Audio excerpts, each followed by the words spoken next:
Hey guys, welcome back to the channel. This is story about what if Naruto Uzumaki is an ordinary old high school teacher at Ko Academy Part 1. Before I start, please do support for more amazing content and comments for Part 2. Do consider to subscribe my channel and share my video to your friends and check out the description as well. Let's start the video. It was 3:59 in the evening. The entire ground of Ko Academy was silent. The birds were chirping in the trees and the leaves were rustling in the wind.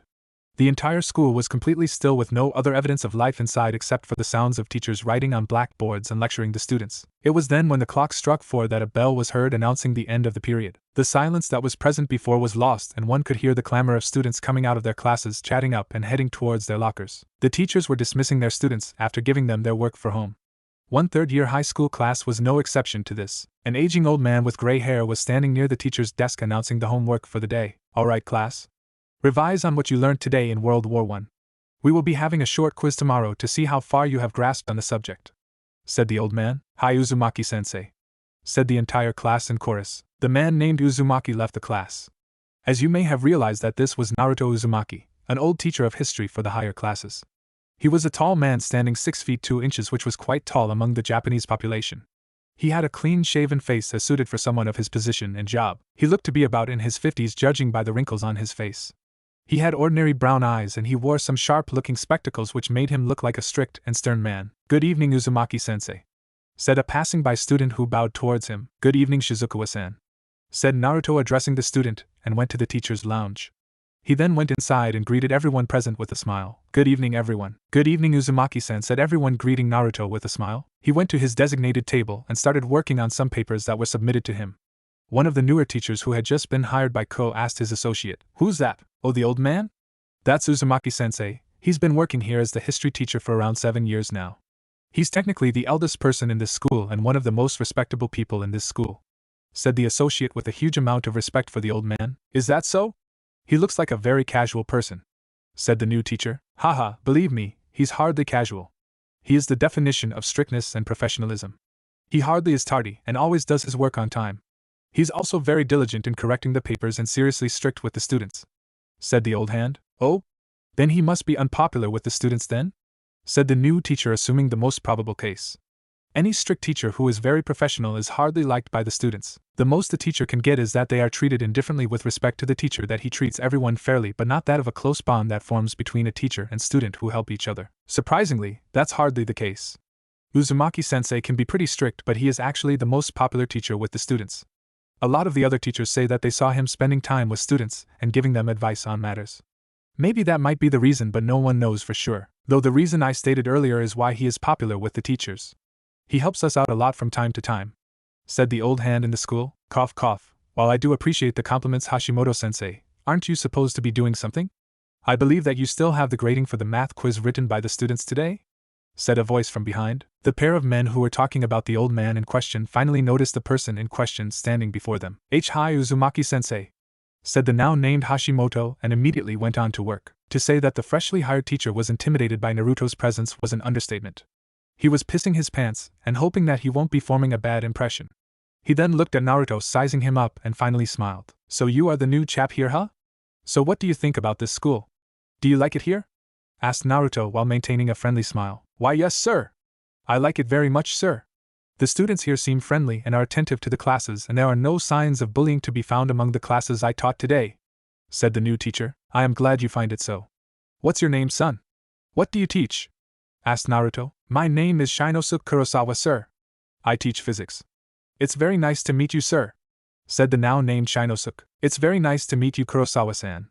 My name is Naruto Uzumaki and I teach history in this school, and drop the sir. Call me either as Uzumaki-sensei or Uzumaki-san," said Naruto, waving his hand, which calmed down Shinosuke. "Hi, Uzumaki-sensei," said Shinosuke. "Well then, Kurosawa-san, don't let me keep you from your work. I believe that you have a lot on your hands besides familiarizing with the faculties," said Naruto. "Hi, Uzumaki-sensei. If you would excuse me," said Shinosuke, and went ahead. Once he was sure that he was far away from Uzumaki-sensei, he breathed a sigh of relief. He had been very bothered at first, as he was speaking with both a senior and an old hand in this school. Though he may not have the authority, Shinosuke figured that he at least should have the influence to have him fired and did not want to create any bad impressions. Hashimoto, who ran off to do his work, was nearby his desk, said, "Don't worry. Uzumaki-sensei may be a strict person, but he is a very nice guy once you get to know him. He won't do anything unreasonable unless you break one of his 2 rules. 2 rules? 1. Never mistreat a student no matter what the reason is. Always be patient with them. 2. Do not touch his ramen without permission. As long as you follow these rules, you won't face his wrath. I get the first rule, but don't touch his ramen? Why is there such a rule? Asked Shinosuke. 'Cause the last time someone did, he was found the next day in the storage room but naked and tied in a shibari with a mix of orange and pink graffiti all over his body. That person never knew said the culprit was, but we all knew it was Uzumaki-sensei, said Hashimoto while shivering. How? Asked Shiosuke with confusion. Simple. The graffiti on his left buttock said ramen stealer, and on his right it was infidel, said Hashimoto. Oh, but why were you staring at his but if there were writing all over his body? Asked Shinosuke with a tinge of suspicion. Hashimoto turned silent at this. He put a hand on Shinosuke's shoulder and said, never mind. On that day, Shinosuke learned 2 things. 1. Don't break the 2 rules of Naruto Uzumaki. 2. To always clench his asshole and protect his butt when in front of Hashimoto-sensei. Coming back, Naruto Uzumaki was a simple man. He was dressed in simple clothes. He had a simple house and a normal but exemplary teacher's record. He did not use any form of motorized vehicle and always took the bus home. On the way, he makes small talk with some of students who take the same route as him, and that's it. Once he arrived home, he was greeted by a simple 2-story house with a small garden in front. He said, I'm home. But what greeted him was mere silence. Nothing else. However, Naruto did not care. He quickly went inside to change from his work clothes and changed into an orange yukata with thin black lines on it. Though there was a big difference. The Naruto who entered the living room was a completely different Naruto. This one was young, about 20 to 25 years old. He had long white hair, but his face, which was decorated with wrinkles, was now without any. His face was without spectacles and his brown eyes had changed to bright blue ones. His old body, which had no muscle mass, looked as if it had undergone a fat-to-fit transformation minus the fat. He went onto the couch and had his dinner while watching the news. Still, nothing interesting turned up. Why are you so boring these days, brat? Asked a voice in his head. I won't say boring, more like peaceful. So did you enjoy your nap, Kurama, my old friend? Said Naruto through his mind while throwing out the ramen cup into the trash bin and taking some sake out from the fridge. Yawn, it was pretty good for a nap. I woke up thinking I would find something interesting, but it's your boring ass doing nothing important again. Said the now named Kurama. Well, like I said, it is more peaceful for me even if it is a bit slow, said Naruto. So how long do you plan on staying here? Asked Kurama. I am going to retire in 3 years by this identity. So 4 years tops, said Naruto. Where do you plan on going after that? Asked Kurama. I don't know. Maybe India or China. The population is both countries are high and makes it easier for us to disappear. What do you think? Asked Naruto. South India. The place is more peaceful and the weather is good. Doesn't have much of the supernatural over there. Besides, the Hindu gods are friendly even if they are stuck up. Much better than the Chinese immortals. Agreed, said Naruto. I'd better get some sleep now. Need to get to school early tomorrow, said Naruto and went to sleep. Next morning, the alarm blared soundly at 4:30 a.m. which woke up Naruto and made him stop it. He then continued to do his morning rituals. He went out and ran around the city 5 times for his morning workout so that he doesn't put on any weight. He then came back and took a bath at his home at 7 a.m. He transformed back to the old man he once was. He changed into his work clothes once again and put on his glasses. He tidied himself in front of the mirror and had breakfast and once again caught the bus to school, which arrived at 8 a.m. in the morning. School timings were 9 a.m. to 4 p.m. However, he arrived there at 8:10 a.m., so he pretty much had 50 minutes until school started to do whatever work he wanted to. It was a normal day for him. The students greeted him on the way to the teacher's lounge as usual, and he greeted them back with a smile. He settled down in his spot and did his usual work. He then moved to his class with his books and a couple of papers. However, he bumped against someone on the way. He looked at the person he bumped. It was one of the 2 great Onisama, Rias Gremory. She was also part of the class he was taking, and he had a friendly relationship with her. She was an unusual sight for a 17-year-old as her body had developed and drastically matured enough to make her look like a professional model. However, the one thing that attracted Naruto's attention was her long and crimson red hair, which he thought to be fitting on her. Rias, who had bumped into him, immediately bowed and said, I am sorry for bumping into you, Uzumaki-sensei. Naruto waved her off and said, It's alright, Gremory-san. Rias then noticed Naruto collecting the papers and said, Let me help you with that, sensei. She then bent down on the floor to collect the papers for Naruto. Naruto, who noticed this, said, Thank you, dear. Rias shook her head. No, it is my fault in the first place. You need not thank me. Naruto, however, continued to stare right at her with mixed feelings in his heart. Rias, who noticed his continued stare, looked at him and asked curiously, Sensei? Naruto, who heard the call, immediately shook off his thoughts and said, It's nothing. Carry on to your class. You have a test now. Hi, sensei, said Rias, but her mind was elsewhere and not on the test. She wanted to know what caused the Uzumaki to stare at her like that, but she filed that question for later. The rest of the day had passed without any interference or anything unusual. Another day. Another casual day. But that won't happen to me, won't it? Sighed Naruto as he saw the infamous trio moving towards the kendo club. Those hormonal fools are at it again. Here I thought that Issei would mature a little after he joined the Devils, thought Naruto. You really think that? After knowing that joining the Devils may make him even a bigger pervert due to devil customs allowing harems to be formed? Asked Kurama. Well, you have a point, but becoming aware of the supernatural must have at least made him take a more serious outlook at life, thought Naruto, I guess. Though you have a duty to do now, don't you? Asked Kurama. Naruto did not say anything and made his way to the three raging perverts. He then went behind them and said, if you guys are trying to peek at the kendo club, you should make a better effort at finding a better hiding spot than this. I will give you a 1 out of 5 for stealth, 0 out of 5 for creativity. Ha, what the? Who the fu Uzumaki-sensei? Shit! It isn't what it looks like, said Issei. Who's there? Said a voice from inside the club room. Run!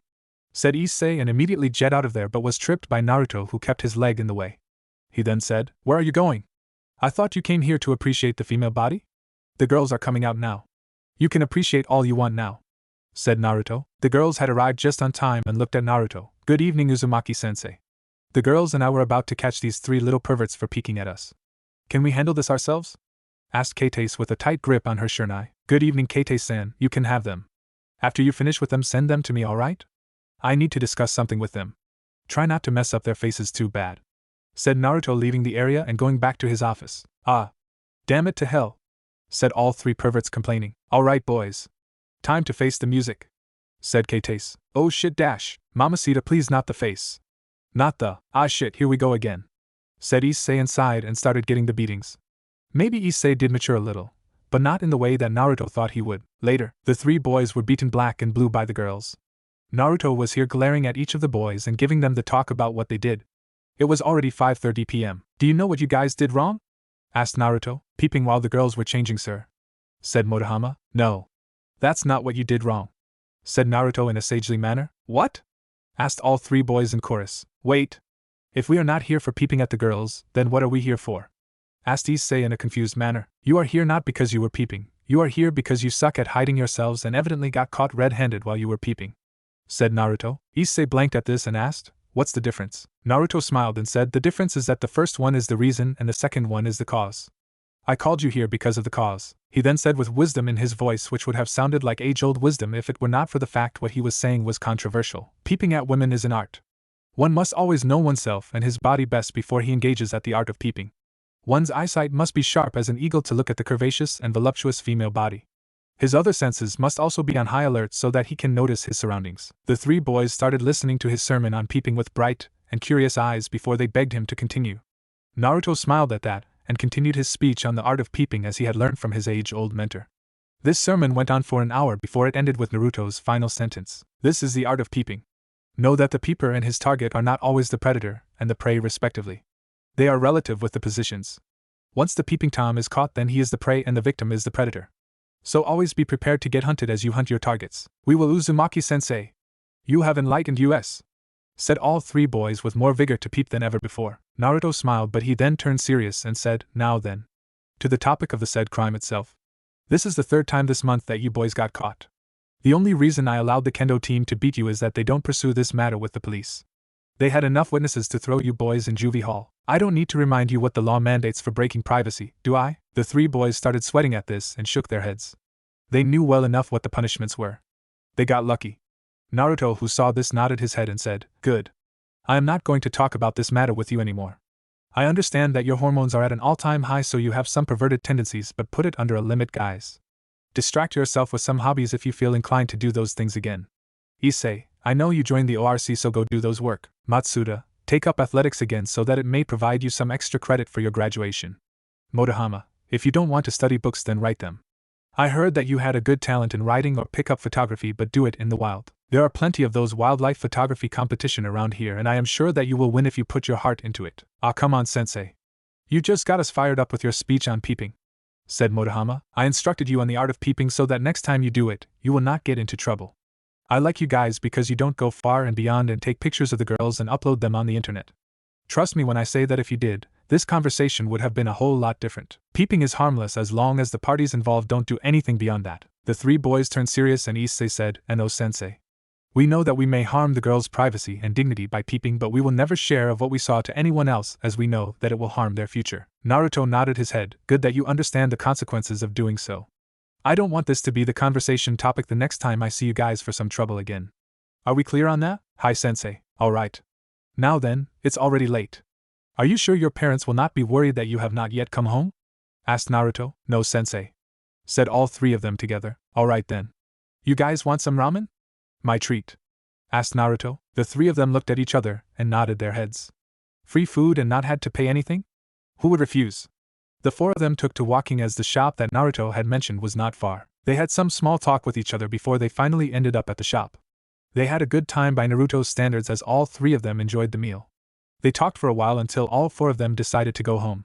Incidentally, Naruto took the same route as Issei. He was only a few blocks away from his house. While walking, Issei talked to Naruto and asked a question. "Sensei?" called Issei. "Yes, Issei?" responded Naruto. "Don't take any offense, but I never knew that you were so cool before. You were always kind of strict in class and never talked much. The only time you did were when you answered the questions of students." Naruto laughed and said, "That is because one should always be professional at work. If one is not, then it would mean disrespect to it, even if it is unintentional. My work timings were over by the time you three wound up getting caught. I am Naruto, the strict teacher, only from 9 a.m. to 4 p.m. Outside I can be whatever I want. Teachers also have their own lives, you know." Issei turned silent at that and contemplated on what he said. The pair separated. Unknown to Issei, Naruto had been watching him move to his house. He then saw Rias Gremory entering the same house with Issei's mother. Apparently Naruto had figured that they had gone shopping. Kurama, who had been silent the entire time, decided to finally talk. "When are you going to finally talk to them?" asked Kurama. "Oh? I thought you said that you weren't interested in this business," said Naruto. "Well, one would get interested when you are staring at that damn house whenever you get free time. We have been in this part of town ever since you discovered them," said an annoyed Kurama. "Well, I am nervous, Kurama. I don't know how to approach them." "Don't know how to approach her," said Naruto. "Humph. You are being a pussy. It's not that you cannot approach her. It's just that you don't want to approach that feisty little brat ever since you found she was living there." "It's not this, I can't. I just do not want to alert the other devils," said Naruto. "The conversation has to happen one day, Naruto. It cannot be in school because it will be a mess where we don't want others to see." "I know, whatever it is, Naruto. I hope you know what you are doing," said Kurama. "Trust me, old friend." "I am trying," said Naruto. "Don't look at it anymore. Go to sleep." "Alright." 7 days later, Naruto had been doing his work late at school today. His schedule has been busy the entire week that he didn't get time to his above-mentioned pastime. It was 8:00 and Naruto decided to get home as he had to catch the last bus, or he had to walk home, and waking for 50 minutes straight was sure as boring as hell. As he was about to move back home, he heard some noise in the school grounds. He decided to check it out to see if there are still some people within the school compounds. Damn that security guard. We are paying him to keep people out after school. What the hell is he doing? He immediately went out via the door and shouted, "Alright, who in the world is making?" Naruto started reducing his voice the moment he saw outside. There he saw a guy that looked like an elf with 10 black wings and 2 people dressed in priest robes. On the opposite side he saw exhausted and bleeding members of the Occult Research Club along with 2 other girls wearing skin-tight suits. All of them were either carrying swords or wearing fancy gauntlets, or holding a small ball of red and black sparks which seemed to give static effect. Naruto looked at them as they looked at him with bewildered eyes. He then said, I seem to be interrupting something. You guys carry on with your stuff. As usual, you have a very horrible sense of timing," said Kurama through their mental link. "Shut it, Fuzz, but you are not helping. What gave you the idea? I would love to see where this ends. Always love the way you get into trouble even if you don't want to," said Kurama with heavy sarcasm in his voice. "Oh, do you think?" said Naruto. "Alright, try to get out of here as soon as possible," said Kurama. "Oh, I am sorry. If you weren't looking, I was just dancing to Dan Ballin's Numa Numa 2 song." "No shit. What the hell do you think I am doing?" asked Naruto with more sarcasm. Naruto did not wait for Kurama to respond and looked over to the 2 factions who were at their throats. He internally sighed and decided to play the fool. "I am sorry. Like I said before, you guys are busy doing something. Please go on, but I would love to see your permission slip for the live-action role-play game you are playing." Live action started Issei in a shocked manner, but he was cut off before he could complete his sentence. "Role-play?" said Rias, who ended the sentence that Issei formed. She was as equally shocked with the incident as Issei was. How in the world did an unaware human get in here? This is bad. Uzumaki-sensei is in danger, thought Rias. Naruto, playing the fool, said while cocking his head, "Is that not what you guys are doing? Do you honestly believe those cheap effects of swords and gauntlets that look way too shiny and decorative like something bought from a good shop used in a second-rate movie or something, along with that elf-eared guy with prop black wings, are real? Please, though I have to say that you guys did a pretty good job with the setup. He then turned towards the aforementioned elf ears and said, Hey dude.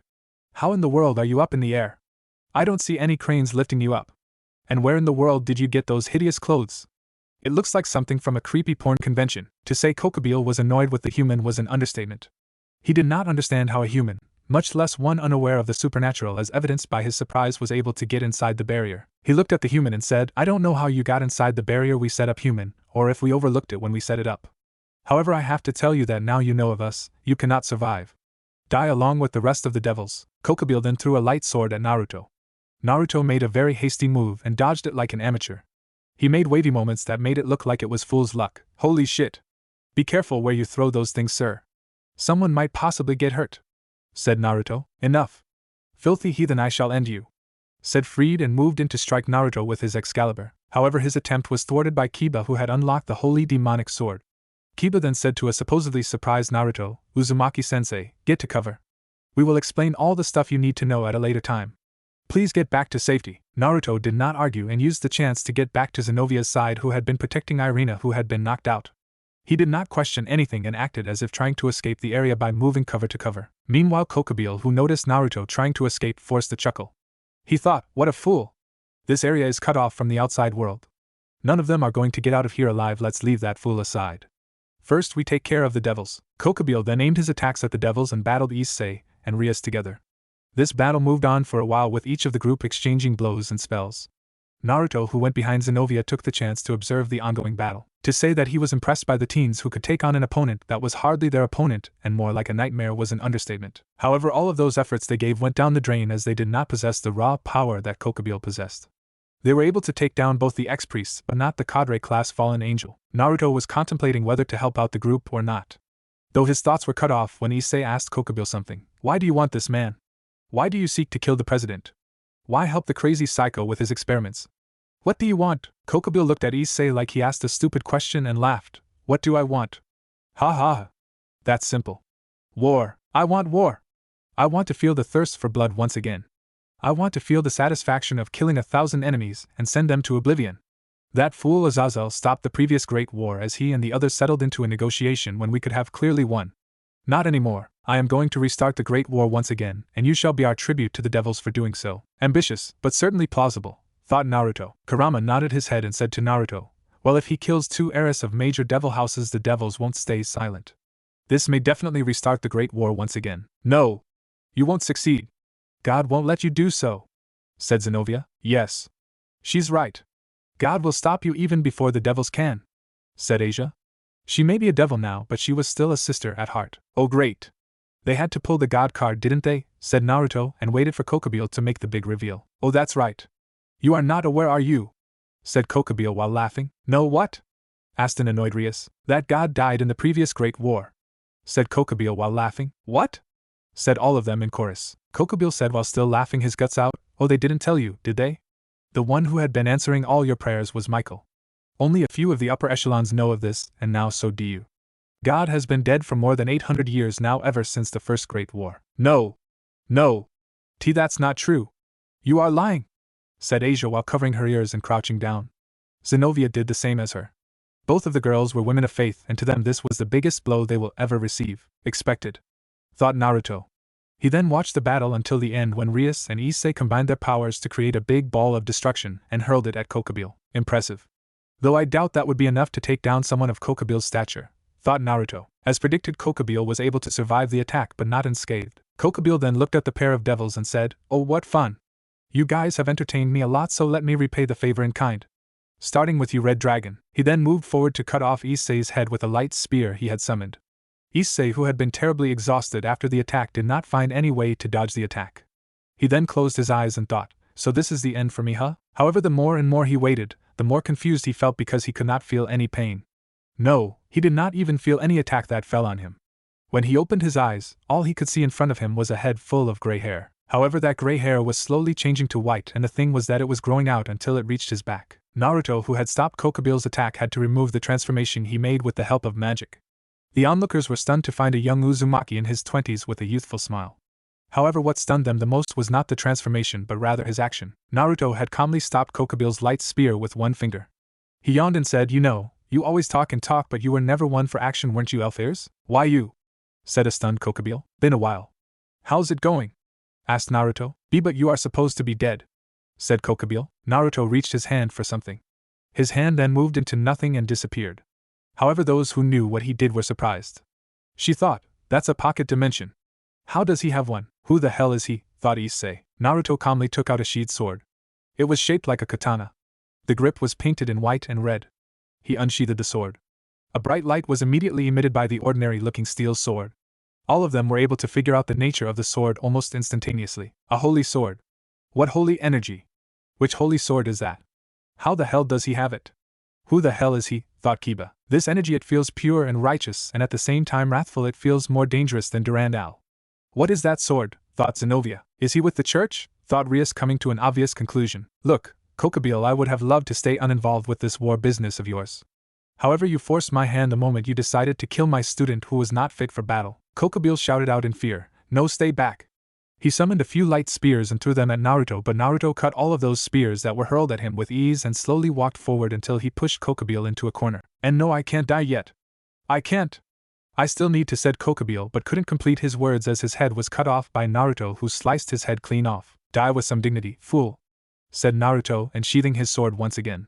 He did not do anything but knelt on the floor and prayed to pay respects to his enemy. Once he did that, he seemingly looked somewhere and said, Come out, white dragon.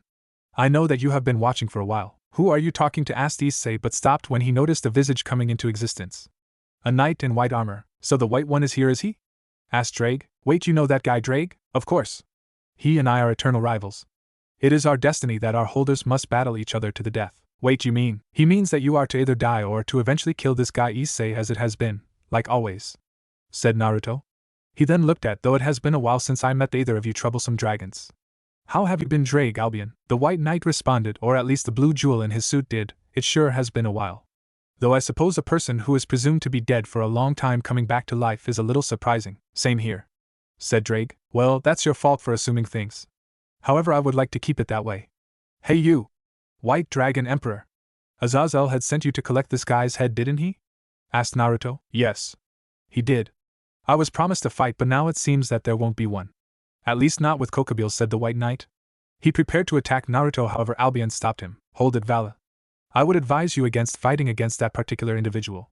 At least not for now, warned Albion. You think I would lose? Asked Vala. I know you would. Trust me on this one. We can fight with him when you are stronger.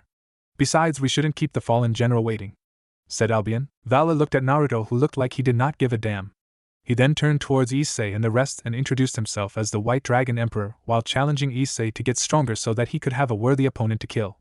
He then left the area, leaving Naruto and the others behind. Naruto, who had been watching on the entire ordeal, decided he had to leave. However, the moment he turned to leave, Rias asked, Hold a moment. Naruto turned back and looked. I want to thank you for coming to our aid and saving Issei's life even if you were not required to. No, it would be best to say that you saved all of us by killing Kokabiel. Please know that you have the friendship of the Gremory family of devils and that we owe you a favor in return for this kindness. I know that this may sound ungrateful, but I need to know this as the one of the devils who governs this area. Who are you? Why are you here? Asked Rias in a very polite tone while bowing her head. Naruto, who found this amusing, said to her in a friendly manner, I am nobody, Gremory-san. Just a human living his life while avoiding the supernatural. I hope that today's incident stay as a passing incident. Rias shook her head and asked like a stubborn bull that won't give up. That doesn't answer my question, Uzumaki-sensei. I need a definite answer. Like I told you, I govern. Rias was unable to complete her sentence, as she felt a pressure akin to when she was in front of her brother who was serious. No. This pressure is even more, thought Rias. She, along with the rest of the group, knelt on the floor. Naruto narrowed his eyes and said, While it is not my intentions to speak to your group like this while you have just finished fighting for your lives, Gremory-san, I might need to make some points clear. I do not need to answer anything to you as you are not my superior in any way or form. You are my student and I am your teacher at school. That's what exists between us in regards to relationship, and I hope that's all that will ever exist. Second, I have been in this city long before your kind decided to claim it yours. I know of your jurisdictions and your rules, so don't try to act like you own the place. Your governance of the area stops with the stray devils or any other individual that are part of supernatural factions that may exist here. I am neither of those, so do us both a favor and stop asking answers for questions you don't need to know. He then released the pressure he was exerting via his killing intent and said, I hope you take my suggestion to heart. Like I said before, I mean you no harm, so do not test my strength. Know that you are in safe company. He turned to leave the area as the barrier was down, and as he moved away from them he said with his back turned, "I hope you do me another favor and not inform your brother on what happened here, at least with regards to my being. I don't want to make myself known to the supernatural once more, as I wish to lead a slow and peaceful life, at least for one more week. Consider that favor in exchange for saving yours and your peerage's lives." When he was moving he sheathed his sword and showed the butt end of it accidentally to the group. Rias, who had enhanced eyes due to night time, was able to spot a red cross on the butt end of the sword. A cross? So he is with the church. Or once was, thought Rias, and she added further, "However, now is not the time to think about this. We need to get medical help. Alright, let's regroup outside the area, gang." The exorcists restrained Freed and Valper. "Let's move out," said Rias, and left the area while the exorcists did their thing. Once they all left, a man came out from the shadows. He had brown hair that ended in blonde bangs and a short beard. He thought, "So he was here all along, huh? Right under our noses, with Naruto. So you finally decided to reveal yourself in front of them," said Kurama. "Yes," said Naruto with no emotions attached. He was heavily contemplating something. "So what now?" asked Kurama. "I am going to approach them the day after tomorrow. Now that the supernatural had caught a whiff of my existence, they would try to find me once again. It will involve a lot of questions," replied Naruto. "So you are going to hide once again," said Kurama, "after this week?" "Yes," replied Naruto. "Fine. I am always with you, Naruto, even if I don't like the way you are running away from things right now," said Kurama. "I know, old friend, I know." Naruto then went to sleep on his bed thinking about his confrontation. The next day, the day had been the usual for Naruto. He went to school normally as if yesterday's incident never happened. He took his classes normally without any form of interference. The Gremry group had been avoiding him as expected, but from the way things were going Naruto was sure that Rias had kept her word and maintained his existence a secret. "Well, it bought me some time to leave gracefully," thought Naruto, and appreciated Rias's decision. It did favor him after all. He then went home silently by catching the bus as usual. He opened the door and changed back to his clothes. His old appearance regained, he took to watching T.V for the news. Just then he heard a knock on the door. Naruto went to open the door, and outside he found a familiar face. He was not surprised in the sense that the person found him, but that it was too soon. "Hello, our comrade," said the melodious voice of a blonde-haired woman who was waiting outside. "Well, this is slightly unexpected. Well then, are you going to come inside?" "Gabriel?" said Naruto, addressing the angel in question. Gabriel did not say anything and went inside. She then sat on the couch. Naruto went inside to prepare some tea for them. Once he came back with the tea, he found Gabriel to be fiddling with the T.V remote, trying to figure it out. Naruto smiled and said, "Well, they don't have a television in heaven, do they?" Gabriel shook her head and gave her standard angelic smile. "No, they don't. The humans are always so amazing. They find and invent these neat and tacky things almost every year these days. Heaven is trying to incorporate their technology into the systems, but there has not been much progress in that area." Both of them sat down in the living room to have some tea. They sipped their tea together and sighed at the same time. They looked at each other and laughed at the way they did that almost simultaneously. Once the laughs were over, Naruto asked in a slightly serious tone, "Not that I appreciate you visiting, Gabriel, but how did you find me so quickly? When did Heaven's information network improve that much?" asked Naruto with a curious look. "Heaven still doesn't know of your existence here. I am the only one who knows. I was able to find out you were living here after one of the exorcists charged here told me of the will of fire that she saw. The others in the church did not recognize it as it was not recorded as a holy sword in any existing texts, but I was able to as I was the one who blessed it, remember?"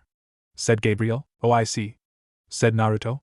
"It was a mistake to use the sword, it seems. Stupid. I have to agree that was stupid of me." Naruto sighed and said, "Well, that brings me to ask a second question. Why are you here?" Gabriel cocked her head and said, "Is it not normal to visit one's friends whom you haven't visited in a long time?" Naruto smiled at her innocence and said, "Yes, it is normal and I appreciate it.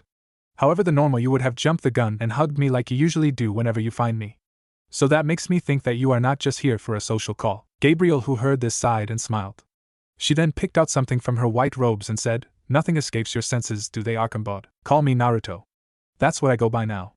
"Well, that has always been my name." Gabriel smiled and said, "Alright, Naruto, so what is in this?" asked Naruto, looking at a folded parchment. "Why don't you open it?" said Gabriel. Naruto did that and unfolded the parchment. He looked at it, and immediately narrowed his eyes.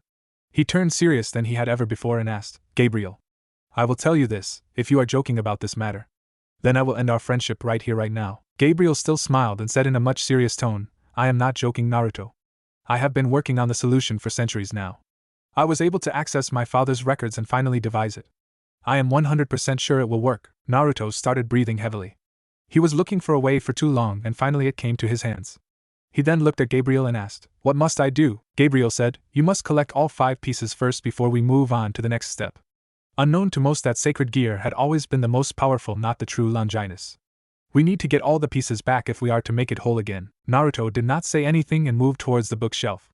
There he removed one book and opened it. The page it contained had a spiderweb of seals. Naruto immediately performed a bunch of hand seals and unsealed it. A small object poofed into existence with smoke. Is that? Asked Gabriel with surprise. Yes, this is one of the 5 pieces of Sephiroth Grail. The Holy Grail, said Naruto and brought the object to light. It was an earthen cup. Gabriel's eyes widened as she never knew that Naruto held a piece in his hand. She then said, so that leaves us with 4 more pieces? Yes, said Naruto. I will help you, Naruto. I will help you in finding the pieces and help achieve your goals. However, I can do it only on one condition, said Gabriel. What is it? Asked Naruto. I want you, Naruto Uzumaki, no Archambod de Saint Ammon, to help achieve peace between the 3 factions, said Gabriel. The next day, Naruto, who had come over to Issei's house, thought, well then here goes nothing. He had come here under the excuse that it was a parent-teacher meet, and he was making a home visit. He knocked on the door to find that Issei had opened it for him. Naruto smiled and looked at Issei. He then said, well, Issei, I am here for the parent-teacher meet. I hope your parents are present? Issei responded, why yes, come in, sensei. He then called both his parents, announcing his teacher was there. Thank you. Issei motioned him to take a seat at the couch. Naruto took the time to examine the living room. It was expected of an ordinary family. The house was neatly maintained and there were pictures of Issei's parents and himself in various ages. Naruto smiled at the homeliness. He picked this time to come when he knew that both Rias and Asia were away from home. Right on time, the pair of husband and wife entered the living room while one was carrying sweets and tea on a plate. Ah. Hello, sensei. We were expecting you for a while now. We would love to, said Issei's father, but stopped his sentence midway. Issei had been upstairs as asked by his parents. However, he came running down when he heard a loud shriek and crashing of plates downstairs. He shouted, Mom! Dad! Is everything all right? However, the sight that greeted him was not one he expected. He saw his father standing beside his mother, who was crying while kneeling on the floor. She was holding her hand to her mouth while doing so, but her sights never left Naruto. Issei, who saw this, took it the wrong way and immediately fired at Naruto. You! What did you do them? Naruto stayed calm and showed a kind face. He then said, let the adults discuss this with ourselves, Issei. Though I have to say, it has been a while, hasn't it, Mickey? My daughter. My daughter, who eloped with the guy beside her without leaving anything but a letter. Now it was Issei's turn to be shocked. He shouted out his thoughts. What the fuck? Sometime in the past, Naruto woke up to the sounds of bells ringing. He did not know where he was, but did know that wherever he was being taken care of if he could see the soft but humble bed he was laid on. Naruto quickly got up but immediately felt an immense pain when he did. He looked down to notice that someone had bandaged his chest and stomach area, and looking at a mirror he found out that his head was too. However, that was not the most unusual thing for him. He looked at the reflection of himself in the mirror and was shocked. I am young again? What is the meaning of this? Why do I look like my 16-year-old self? Did the jutsu fail? Thought Naruto gravely. He had so many questions that needed answering, but sadly it seems that none shall be answered today. He then mustered his strength to get up from the bed and stumbled when he did. He quickly got support from a nearby wall and moved. Within his mind, he shouted, Kurama! Are you there? Please answer, old friend. However, his call was only responded with silence. He shouted again and again to find out it was only more silence. He finally decided to check out the cage where Kurama was once sealed within his mind. To his relief, he found the great 9-tailed beast, but it was in slumber. No matter how hard he shouted, how much physical or verbal abuse he gave to the fox, it wouldn't wake up. Seems I am on my own for now, thought Naruto, and moved along the plastered walls. The architecture of the place was simple and quaint, but the place contained a peaceful aura to it. Naruto came outside of the room he was in, to a large hall filled with wooden long chairs and a small shrine with a cross on top. The entire area had been filled with paintings and murals of men and other creatures which Naruto did not bother to look. Instead, his attention was focused on a man on the altar praying to the cross while kneeling. Naruto noticed that the man was praying to some deity and waited. Confiteor unum baptisma in remissionem peccatorum. Et expecto resurrectionem mortuorum, et vitam venturi seculi. Amen, said the man and finished his prayer. He then got up and looked at Naruto. The man's features were now more visible. He was an old man with white hair, and his face was filled with wrinkles that showed that the person withstood the sands of time, but not for long. However, unlike his face, the man himself was energetic and his demeanor was relaxing. He had drooping eyes like the ones who had been enlightened, and his presence filled the place with light. He walked up to Naruto and spoke to him.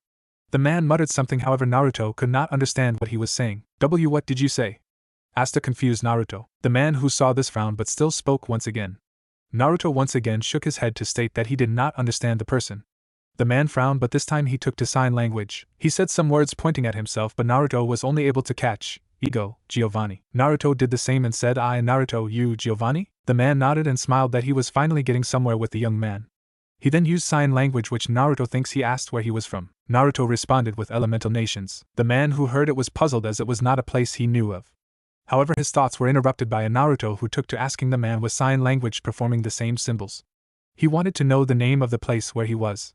The man smiled and nodded. He then said one word which Naruto had a hard time to get the pronunciation, but he finally managed to get it after a number of failures. Jerusalem. Back to the present. Issei was in a bind. He certainly did not expect this kind of development when Naruto decided to show up.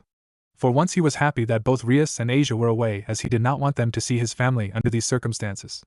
He then looked at Naruto, who sighed and said, Issei, I would be willing to spend some time with you and tell everything you need to know, but for now the adults in this room need to talk. So could you wait in your room? Your mother will fetch you once everything is over, said Naruto, said Issei, but was interrupted by Naruto. Please Issei, it's complicated, said Naruto with a look in his eyes. Issei could not refuse that look. That look of someone who was hurt and wanting of companionship. Issei turned serious and nodded. He then silently went back to his room and waited. Naruto, who looked at Miki crying on the floor while kneeling with her head down on the floor where the plates had broken. Her husband did the same, joining her. Naruto asked her, get up. Miki refused to budge. She instead said, no. I can't. I don't deserve to. Not after what I did to you. Naruto sighed and knelt on one foot beside her. He put a hand on her shoulder and said, let me be the one to decide that. Get up, both of you. I want to see the face of my daughter I haven't seen for more than 18 years. Miki, who heard that, slowly got up and showed her face, but she refused to stand. Naruto held her face in his hand and caressed her lightly. Naruto smiled at her on the outside, but inside he was ready to tear up. The face he saw was not the same one he saw in his memories. Her face had withstood the test of time, and now had a few wrinkles on it. Naruto looked at her and remembered all the times she used to smile in her childhood. The time when they went for the festivals. The time when they pulled pranks on her mother and his wife. The times when the tomboyish young girl gave the same fox-like grin he did. Now what he saw was the cruel punishment that time had met on to his only daughter who was still alive. Time is really too cruel, thought Naruto. He could not hold up and started crying. Crying because he missed nearly 2 decades of his daughter's life. He hugged her while crying and said, I missed you. I missed you very much. Miki was stunned by the reactions of Naruto. She did not expect her father to come say that he missed her. She imagined 100 scenarios in her mind, but none like this. Soon even she could not stop crying. She started bawling and said, I missed you too, Dad. Naruto, who heard this, smiled and cried even more. He cried more not because he missed his daughter, no, but due to the joy of hearing the word Dad from his daughter's mouth again. He smiled due to the fact that this was proof that his daughter accepted him into her life once again, like he accepted her into his part of life. Both father and daughter cried, while the onlooker of the two smiled at the reunion of the family. He remembered the times his wife had searched for her father. The times when she cried into her bed when she realized what she threw away. This had amplified when Issei was born. However, all forms of search was fruitless, as Naruto had moved away from Tokyo. But none of that mattered now. All that mattered now was that they were blessed enough to see their family whole again. Some time later, Issei had been pretty bummed out the entire time. He did not know what was going on, and only hoped that everything was for the best. He was silently contemplating on the things that Rias had said. Flashback. Issei. I want you to avoid Uzumaki-sensei at all costs. I know that he made his intentions clear when he said that he meant no harm, but be careful, alright? Hi, President. Alright then. Let's go to sleep, shall we, my sexy little junior? Said Rias while taking off her clothes. Wait, now? Asked Issei with more enthusiasm than usual. A naked Rias was always a welcome sight to him. Yes, now. Or do you want to do something I don't know, said Rias, and moved towards a blushing Issei, who had all kinds of perverted scenarios running through his mind. She leaned closer to his ear while hugging him lightly and said, we could do something fun. Fun. I could totally go for some fun, said Issei, ready to pounce on Rias. Rias smiled but did not refuse Issei's advances. She then said, face it, tiger. You are about to get laid. Oh yeah, baby. I am going to score tonight, thought Issei, but his phone went off at the right moment. He looked at it annoyed and thought, who the hell is calling me now? It read Matsuda. Issei had ignored the call as he was just about to get what he was waiting for, ever since he found out what sex was. However, that decision turned out to be a horrible mistake. One that is added onto the list of lifelong regrets for Issei. The call then turned into a voice message. Matsuda just had to ruin the moment by saying his piece. Hey Issei. Where are you, dude? You promised me and Motohama that we were watching a porn marathon? Issei said, sorry President, just ignore it. Rias was a bit put off but still smiled. It's alright Issei, I know what kind of friends you have. And gestured him to continue. However, Matsuda once again spoke. Yo, when you come here, man, bring that doll of yours over here. It has a great suction strength. Hell, we can all do it at once. So get your ass over here ASAP. Well, that line certainly killed the mood if one goes by Rias's expression. She pushed Issei away and started to get dressed again. Maybe we could. No. If you want it so much, then go to that sausage hut that is so eager for your arrival, said Rias and walked away. Breeze flew from the window when Rias left. Issei was left hanging. He was contemplating on how he should kill Matsuda without anyone noticing him. Alright then, let's just send that idiot to Milton later on. That guy wanted action, right? Then he would get all the action he desires, thought Issei. He then noticed the call and thought, but first, porno, here I come, back to present. Safe to say, Issei did feel a little disgusted when he came back afterward. He decided to burn that doll of his which all caused all problems, and burn he did with sorrow, of course. However, he was broken out from his thoughts when he heard a knock on the door. He found his mother opening the door with more energy than Issei ever saw she had. Issei saw his mother smiling away like a crazy person. However, he knew that, for the smile to appear, things should have gone pretty smooth. Come down, Issei. Dad has something to discuss, and he asked that all of us be present. Issei nodded and came down. He had a look at the room and found his sensei/apparently grandfather to be seated on the couch and talking with his father. His dad seemed nervous talking with Naruto but still smiled warmly. Once everyone was in the room, Naruto decided to talk. So Issei, I suppose you have some questions, right? Ask them away, said Naruto. Issei turned serious and asked, tell me everything from the beginning. I want to know why my mother eloped. I want to know what happened to you. I also want to know how you found us. Naruto nodded, finding them to be reasonable questions, and said, very well. I will answer your questions. He then started his tale. I was living in Tokyo when I met your grandmother 47 years ago. Back then I was working as a newly instated teacher at a high school. Your grandmother was the same. We met at work and later on we developed feelings for each other which resulted in our eventual marriage. He then said, she was an orphan just like me and nobody to call family, so we had a simple wedding, only calling friends that we truly considered friends. 5 years later Mickey was born. We were truly a happy family. We lived in peace for 10 years in Tokyo until one day your grandmother passed away. She died in a car crash while I was away. I could not do anything as the accident itself was fatal. Mickey and Naruto turned sad at this and had a downcast expression. However, Naruto steeled his heart and continued, however we continued on. We could not stay sad because we knew that that wasn't what your grandmother would have wanted. I fulfilled my role as a father as best as I could to Mickey. She completed high school and went on to college at Tokyo University. Mickey then continued, I met your father there. We were in the same class and he confessed to me. I could not refuse, so we dated for a while before we decided to make it official after both of us completed college. I did not say this to Dad as I did not have the courage to back then. Dad had already engaged me to the son of a family friend. Naruto sighed and said the groom-to-be was a good lad. I knew him ever since he was a child and I thought he would be a good match for Mickey. I did not know that she was seeing someone else at the time, and your grandmother's last wish was for Mickey to have a good husband. She asked me to help Mickey choose. I gave her my word and I hurriedly decided to engage her to the boy in my want to fulfill your grandmother's last wish. Mickey nodded and said, it was then I decided to elope. It was a stupid mistake, I know.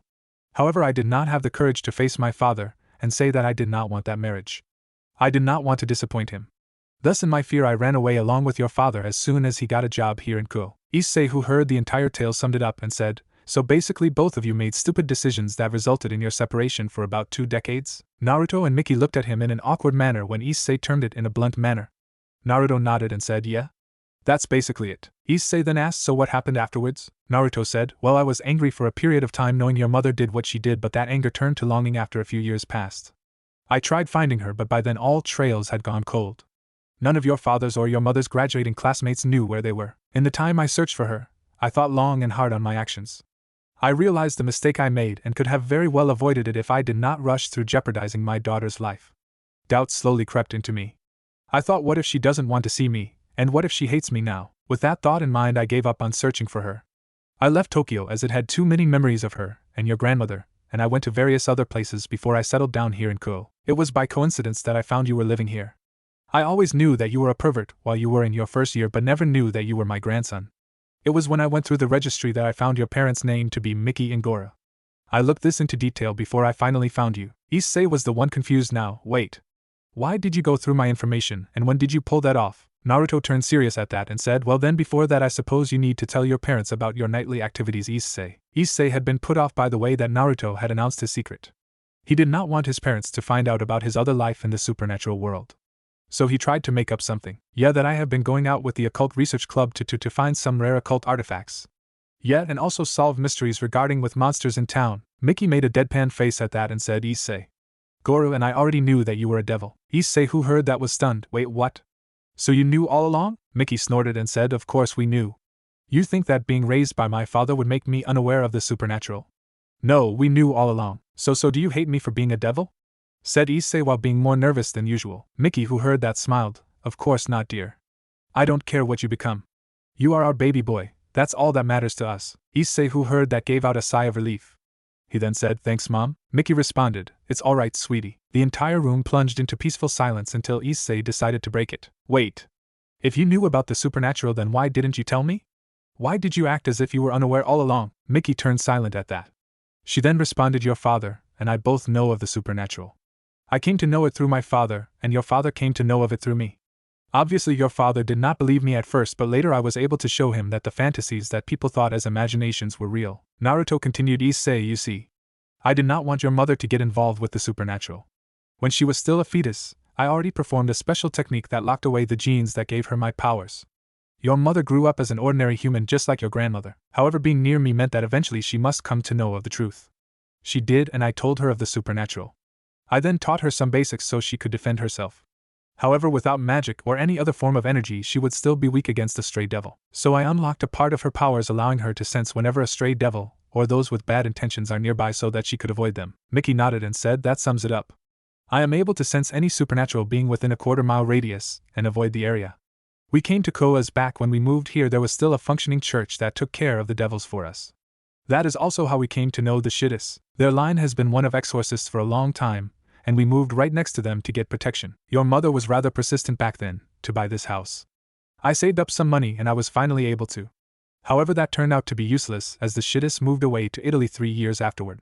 Said Goro. Issei, who heard of that, found that it made a lot of sense. There were a lot of times his parents were easily coerced into accepting the situation. Even Rias had found it weird, as even the application of magic will not be this effective. However, they figured that Issei's parents were just like that. The ones who go with the flow. Seems now that was not the case. So what now? Asked Issei, who had no longer any questions that required asking.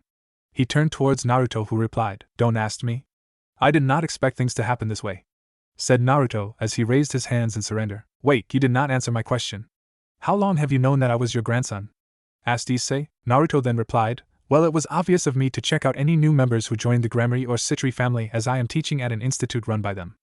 I did not know that you were my grandson at first, only later on. I did not come to save you when you were killed by the fallen angel, as to me you were just another victim, another number that was unfortunate enough to die by the hands of one of the supernatural beings like all the victims of the stray devils you saw. I did not see enough reason for me to save you. Then you got reincarnated as a devil by Rias Grammary, which took me by surprise.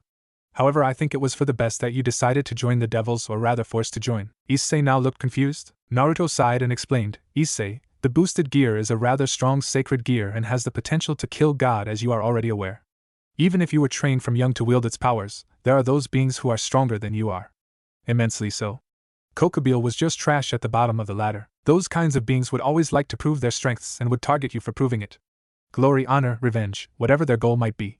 You are not safe alone, and it is easier and wise for a person to join a faction rather than running solo. The Gremry group is something I can tolerate, as they are not power-hungry, nor do they treat their servants with disrespect. Issei, who heard these words from Naruto, turned silent. He knew what Naruto was talking about and was thinking on how to tackle those obstacles in the way. However, he was cut off from his thoughts when Naruto spoke. Alright, enough of that for now. Come. Sit. I want to get to know my grandson better in person. I hope that you are not always the pervert you are at school. Mickey snorted and said, Oh, you tell me, old man. It is because of you and my idiot husband that my son is like this. And how long are you planning on sitting in that ridiculous transformation, Dad? Naruto wryly smiled at his daughter.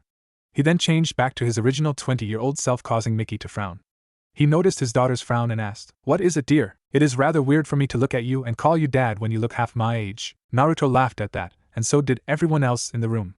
Issei then said, You know, it is rather odd for me too to call you grandfather all of a sudden, even if you are my grandfather. Naruto understood where Issei was going and smiled. It is alright, Issei. Call me Gramps or Grandpa whenever you are at home, or you can continue to call me Sensei like you do at the academy. I don't mind the formalities. They talked for a while until Naruto decided to announce something. Well then. I suppose it's time I told you guys of some rather important things. It's important you hear them. The occupants in the room decided to do just that. Sometime later, Naruto hailed a taxi and was moving towards a destination. He was silently thinking about something when a voice decided to make itself known. So you finally revealed yourself to them. How do you feel? Asked Kurama. Never better. It's like a weight whose existence I never knew had been taken off from my shoulders, said Naruto. So this is it, huh? You sure you want to do this? Asked Kurama. I was never sure. However, time and tide never waits for anyone. It is imperative I do this. For her. Said Naruto. Know that I will always have your back, brat, said Kurama, trying to reassure his old friend. I know, Kurama, that is why I am confident in doing this, said Naruto. He then looked outside and found out that he had arrived at the destination. It was the airport in Ko. He paid the cab driver for the ride and went inside. The words on the outside read, International. Naruto went to one of the counters and stood in line patiently. Once his turn came up, he went in front and stood in front of the glass, separating himself and the receptionist. The receptionist said, Hello? How may I help you? Yes, hello, I would like to book a first-class flight ticket, please, said Naruto. Oh. That would depend on the vacancy of the flight, sir. Can you please tell me the destination so that I could check that out for you? Asked the receptionist. Naruto replied, Rome. It was a dark night in Jerusalem. The moon and the stars were prevented from shining their brilliance by the dark clouds that the sky. The outskirts of the city were empty, as the people had retired to their homes once darkness came. The entire city, which was bustling with life, was now silent, with a few lights here and there flickering in the wind. However, one lady was running down the outskirts with full speed. She was panting and sweating and screaming in fear. Behind her was a male being chasing her. The being was a fat man who had wings on his back. He shouted towards the lady, Come on, dear. It would be fun. I promise you would enjoy it once you get a little taste. Why are you running away? Come here, little kitten, said the man in a haunting voice, chasing the maiden. The maiden shouted back at the being, Stay away from me. Please leave me alone. Leave me alone, demon. The being, instead of getting angry at the maiden, instead had a full-blown smile. He said, If that's the kind of play you want, then that's what you will get. Run along, dear. Run anywhere. Once you stop running, we will have that time, I promise you, and I will make sure that you beg for it while you writhe under me. The maiden shouted and screamed for help, but she met a dead end as the gates to the city were closed. The guards who were there protecting the gates were slumbering away, dreaming of women, and wine, no doubt, from the expression on their faces. She did not know what to do. She ran away from there and tried to find another entrance to the city, but her legs could not help her anymore. She stumbled on the road and fell on the road. She looked to find a pair of expensive boots in front of her. She then noticed that the boots were that of the devil that chased her. She froze, unable to think what to do. So you have finally decided to stop running away, have you? Excellent. Now why don't you come here and indulge yourselves with my tool? We can even start right now. Makes it more exciting, doesn't it? Asked the devil with a filthy smile on the face. He caressed her face and stretched out his tongue to lick her face. The maiden in question prayed. She prayed to God so that he may help her in her time of need. God, please save me from this devil. Please, I beg of you, prayed the girl. The devil noticed the girl praying and said, Well, now you depend on him, do you? No, that's a bad girl. It seems that you need to be properly punished. He went to slap the girl, but his hand was stopped from doing so. The devil looked angry at the hand that dare offend his and immediately looked to the person it belonged to. He found a man holding his hand and gripping it hard. Let go, human. Do you know who I am? Let go this instant, said the devil, trying to let go of the grip. Have you no manners, devil, trying to harm an innocent young lady? What am I even saying? Of course you don't. Well then I guess you better be on your merry way, said the young man. What are you saying? Let go of me this instant, or suffer, said the devil, but his head was sliced clean off even before he completed his words. When did he dash? Were the last thoughts of the devil, as he had not seen the sword even being drawn. Naruto wiped the blood off of his face and looked at the maiden. She was terrified and shocked at the same time. Must be still under shock, thought Naruto. He then bent down on the floor and hugged the maiden. Everything is all right now. You are safe. The maiden in question reciprocated the hug and then came out of his grip and said, Thank you, kind sir, for helping me when no one else did. Naruto looked at her and said, It's nothing. Now why don't we get you back home? I guess you need some well-deserved rest after all that hustle and bustle. The maiden nodded and complied with Naruto's wishes.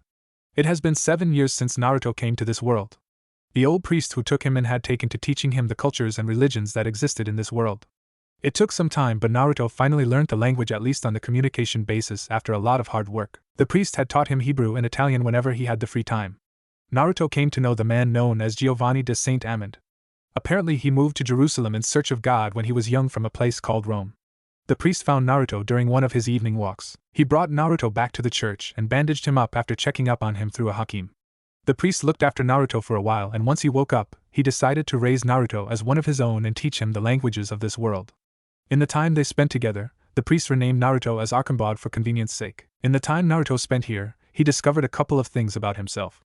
He no longer had chakra. No, it's not that he no longer had it, he just did not have the usual amount he had before. He could use it, but not even to create one shadow clone. It had been rough for him to heal too, as it had seemed that he had lost his healing factor too. He was now more ordinary and human than he ever has been. However, that did not stop him. In the time he spent here, he learned a lot of things. He started training after a year he came to this world. This time he used to practice with some light armor but not heavy enough to impede his movements. He took to learning on how to use the shield to defend himself along with learning on how to ride horses. He was quite a natural when it came to being an expert equestrian.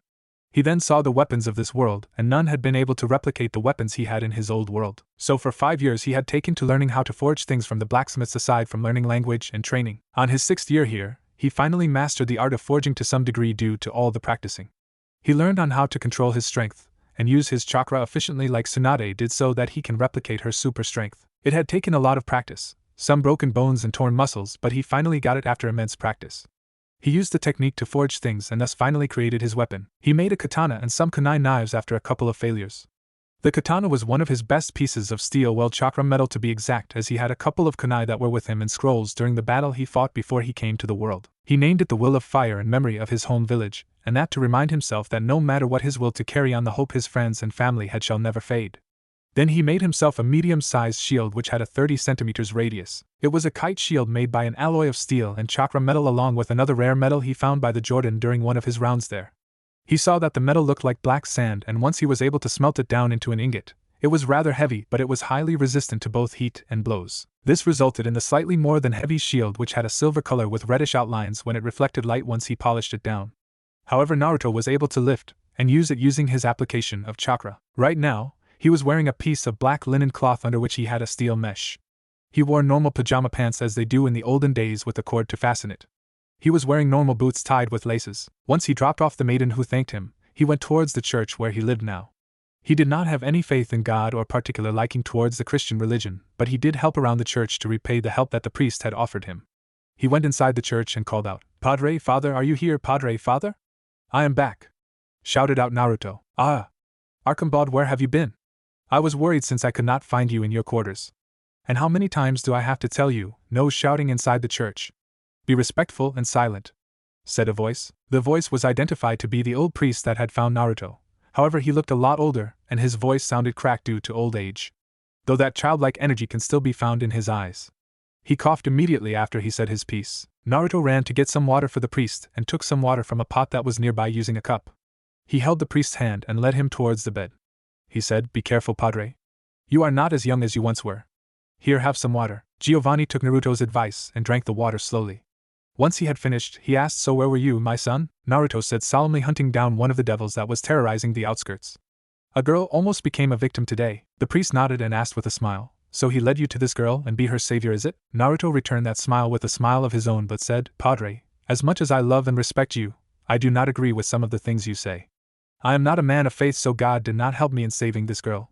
It was my own skills." Giovanni gave a smile and said, "Ah. But it is him who led you to her. It was not the God who existed in the sky that led you to him." No, Giovanni pointed towards Naruto's heart and said, "But here. The one who led you to her is the God that exists in your heart. That kindness and bravery that you exhibited is the manifestation of the will of God." Naruto looked at Giovanni incredulously. He then asked, "But what you say, does it not go against the teachings of the church?" Giovanni smiled at Naruto and said, "It depends on how you look at it, child.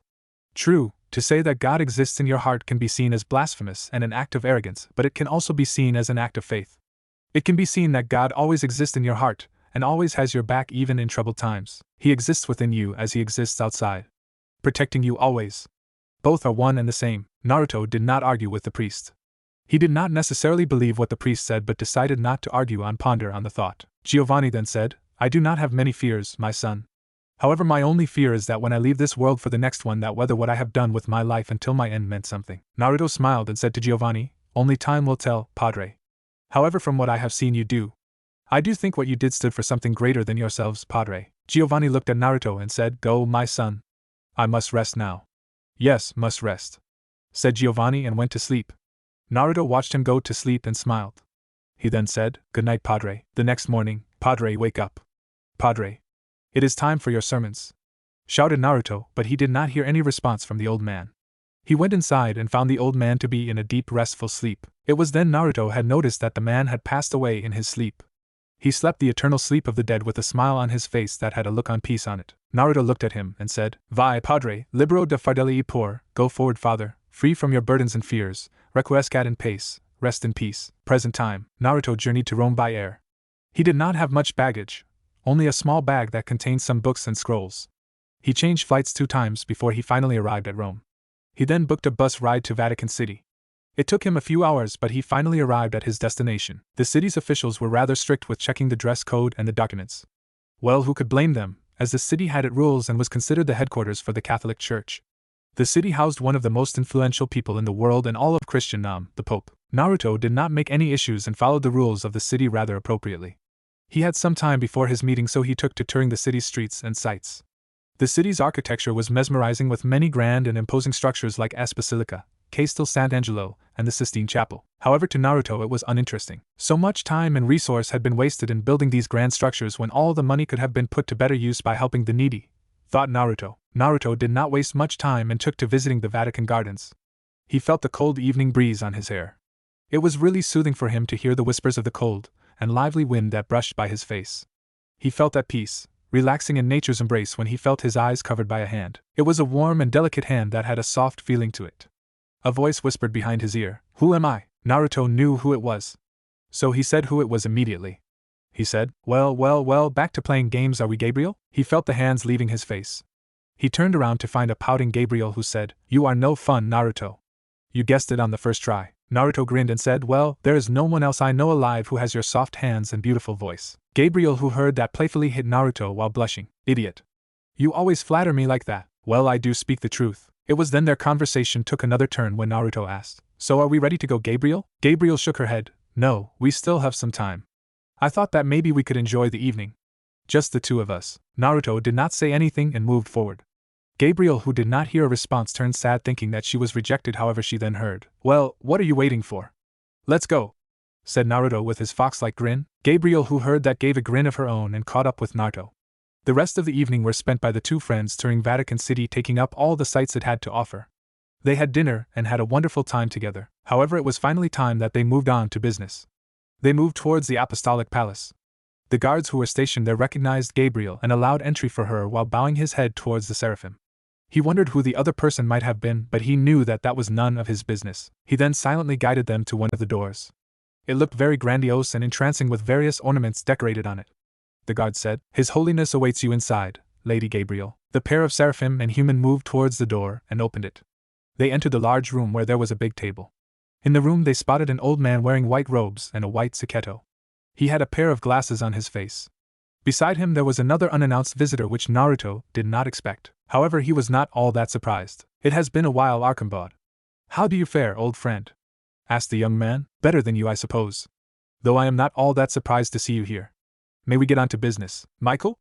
asked Naruto. The now identified Michael smiled and said, "Gladly." Some time later, "Well, that went better than I thought I would," said Naruto. "You were rather sincere in your demands," said Gabriel. "Humph. Sincerity brings you nowhere when people's greed come into the equation." "It was mere luck that the Pope was rather amicable, unlike Pope Eugene III," said Naruto. Gabriel smiled wryly at the comment, as she had no arguments into changing Naruto's mind. She said, "So what are you going to do now?" "Well, first, get my things back from the vault." They then moved towards the Vatican archives. Gabriel vouched for Naruto, and the person in charge spoke to Naruto. "Lady Gabriel said that you have something that you would like to retrieve from the archives? May I know what it is?" asked the bishop in charge of maintaining the archives. Naruto shook his head and said, "No, it is something that I must retrieve myself. I would like access to the inner vaults, please. The registration number is 0013. Password is Sol al Tramonto." The bishop, who heard of this, had his eyes widened, as there are not a lot of people who had their possessions in the inner vaults. The registration number that Naruto had told was 0013. He took one of the records and checked the registration number and the password. Once everything was checked out, the bishop led Naruto towards the archives and then towards a hidden area which was well protected underground while carrying a torch. Gabriel decided to leave as she had some other matters to attend. The pair arrived at the vault, which was numbered 13. The bishop then asked, "I am afraid that you need a key for opening the contents of this vault." "Sadly, we do not have a duplicate key for this vault unlike the others as requested by the owner." Naruto shook his head. "It is no problem. There is no need for a key." He then moved towards the door and placed his hand. Immediately a spiderweb of seals which the bishop identified to be Japanese words appeared on the wall of the vault. He was rather confused at why there should be Japanese words here in this place. The door of the vault unlocked. The bishop immediately said, "I cannot look into the contents of any of these vaults, as it is the policy for only those the owner be allowed to look into it. So please excuse me." He said so and left the area. Naruto opened the door to the vault and entered. The entire vault was empty with only marble floors. Naruto lit the place by lighting one of the lamps with his torch. The entire area lit up once that lamp was lit. At the center of the room was a single and lonely chest. Naruto went forward and sat in front of the chest in prayer. He then opened the chest and looked inside. Satisfied, he emptied the contents into a scroll by sealing it. He left the vault, closing the place, which was now completely empty. Once outside, the bishop asked, "Were you able to find what you seek, sir?" Naruto responded, "Yes. Yes, I did." Nearly a week later, the three factions had decided to hold a peace conference between them. Unlike the non-aggression treaty, this was different, as this treaty ensued true peace among the different factions which had been at war with each other since time immemorial. It had been decided that Koa Academy as the meeting place for the leaders, and the place had been filled with security from both factions to ensure that no one makes trouble while the conference was going on. Issei, being a part of the Gremory peerage and a direct being involved with Kokabiel's mutiny, had been invited along with the rest of the peerage to discuss it in detail. Safe to say, all of the peerage members, including the master of the peerage, were rather tense. They were meeting the big leagues of each faction, and they did not want to screw it up by acting impudently. "I wonder where Grandpa is now," thought Issei. He then thought of the time his grandpa had talked to them. Flashback. "Issei, I want you to hide the fact that I am your grandfather from your friends," said Naruto in a very serious manner. "Why?" asked a confused Issei. "Look, Issei, it's complicated, but trust me on this, alright? Before I retired from the supernatural world, I made a lot of friends and a lot more enemies. Enemies that you cannot take on right now. If they find out that I have a living, breathing family member, then they would do anything to target me through you, and I don't want that. Not for your mother, not for your father, and definitely not for you," said Naruto. "Alright. I will keep a lid on it," said Issei. "Good, now you listen close. I am going to be away from the country for a few days. Don't ask me where, all will be revealed in time. Now various things are going to happen in the future. It is a gamble, but things are starting to look positive, so I want you guys to remain silent and not jeopardize this, alright? You will be hearing this from Rias, but the three factions have decided to hold a peace conference to discuss the Kokabiel fiasco. I want you to go along with the flow when I decide to turn up. No matter what happens, don't reveal your relationship with me or act as if you are familiar with me." "Alright, Gramps," said Issei in a hurry. Naruto, who heard this, smiled at finally being called Gramps by his grandson. He then said, "Well, looks like we are done here. Let's talk about something else, shall we?" Back to present. Issei along with the entire Gremory peerage came to the peace conference except Gasper and Kaneko. Inside the room, he saw 5 other beings other than Surzex and Seraphol. He saw the old man who had been calling out to him for drinks, who had revealed himself as the leader of the fallen angels, Azazel. He spoke out, "Ah, Rias Gremory and the Red Dragon Emperor. May I introduce you to the beings present here? I am already sure that you are aware, but my name is Azazel and I am the leader of the fallen. Beside me is my lieutenant and right-hand man Barakiel. The other person is Vala, who is the White Dragon Emperor." Issei noted that Akino gripped her hands tight when she heard the name of Azazel's right-hand man. He did not look deep into it. Azazel then continued, "Well, to my right are the leader of the angels, the Seraphim Michael, and beside him is Gabriel, who is also a leader of heaven." "Hello there, it is nice to meet you," said Michael, to which Rias responded, "It is an honor to meet you, Lord Michael. The same goes to you as well, Lady Gabriel." Gabriel smiled and said, "Oh, the pleasure is mine, Lady Rias, Red Dragon Emperor." Issei was asked not to say anything unless it was required of him. He simply bowed to the Seraphim and said, "It is an honor, Lady Gabriel, Lord Michael." Azazel then said, "Alright, now that introductions are away, can we move on to business?" Michael said, "Wait a moment, Azazel. We have one another who needs to attend the meeting. I believe he is running late." Azazel frowned but smiled. "So he finally decides to show himself, huh? Well, this got a lot more interesting than before." Meanwhile, Surzex and Seraphol adopted a curious expression, wondering who the other person was. It was then they saw the door open. "Sorry I am late, but a black cat crossed my path and I had to take the long road to reach the school," said the person entering the room. It was Naruto. However, unlike his usual self, Naruto was wearing some form of black and white robes which had a red cross in the middle. He also wore a black overcoat which had the same symbol along with a hood attached to it. His hands were covered in black leather gloves studded with metal, and on his waist rested a katana, protected in a red and white sheath. He had a metal plate on his right shoulder, and one could find a metal mesh underneath the robes and on his waist. He wore simple black boots and some leg guards. Azazel, who spotted him, said, "Humph. You are as tardy as ever." Naruto smiled and said, "And you are still the horny bastard I knew you were back in the old days. Still, how are you, old friend?" "Oh, I am fine, no thanks to you," said Azazel. Surzex, who had been silent, finally spoke. "Hello, my name is Surzex Lucifer, formerly Surzex Gremory. I believe that this is the first time we met each other, so may I know who I am speaking to?" Naruto looked at him and said, "Yes, of course, where are my manners? Let me reintroduce myself. My name is Archambaud. Archambaud de Saint Amand, founding member, former spy master and Grand Inquisitor of the Knights of Solomon's Temple." "At your service, Knights of Solomon's Temple?" asked Issei with a confused expression. Rias and the rest of the devils had the same question in their mind, as they were unfamiliar with the name. Except Surzex and Serafal, who had their eyes widened at the introduction, which showed that they knew of the group. Michael explained, it was a knight order founded by some influential people in the Holy Land during the 12th century. They were people who swore to protect the pilgrims who traveled to the Holy Land. By day they protected the pilgrims from the bandits and highwaymen, and by night they protected them from the terrors of the devils and maintained supernatural order in the Holy Land through support of the Church. They were a rather famous group, inspiring modern conspiracy theories and many other stories passed throughout the ages, though I believe you may know them by another name. They were called the Knights Templar. Jerusalem 1118 AD. It has been 1 year since Giovanni died. 1 year since Naruto left the church in the hands of a new priest who took the position in place of Giovanni. Fortunately, Giovanni was able to keep some money aside for Naruto. Naruto got a letter from Giovanni addressed for him along with a coin purse. Giovanni wrote, "My dear Archibald, the time we spent together had been short, I know. However, that time of my life was when I felt truly alive. I never knew my father. I grew up in the poor district of Rome along with my mother, who was a courtesan. I was only a bastard. In my teenage years, my mother had grown old and sick. We no longer had any of the money she earned during her healthier days. Thus I turned to thievery. I was able to save my mother with the money from what I stole, but that was useless as God had other plans. My mother died when a carriage ran over her. It was the first time in my life that I was truly sad. From a simple thief I turned into a murderer. I killed the noble who had killed my mother. However, all I felt in the end was emptiness. I started pondering over my life. What had I done? What had I truly accomplished with my life? In my quest to search for the truth, I met God. I felt a purpose. A higher calling. I came to Jerusalem searching for the answers to the questions everyone has. I spent 10 years here, in this church, searching for the answers. However, I did not get them. Even in my deathbed I still ponder what the answers might be. What have I accomplished? It was then that you came into my life. You gave me the purpose. You gave me a joy that I did not know existed. Those years I spent with you were the ones I truly felt as if I achieved something. Achieved making something, someone. You may not share a single drop of blood with me, however, whenever I see you, only word comes to my mind, son. I thank you for being that son to me. I truly thank you for coming into my life. However, all good tales must have an end. So go, son, go do whatever you believe in. My only regret is that I don't have anything to give you.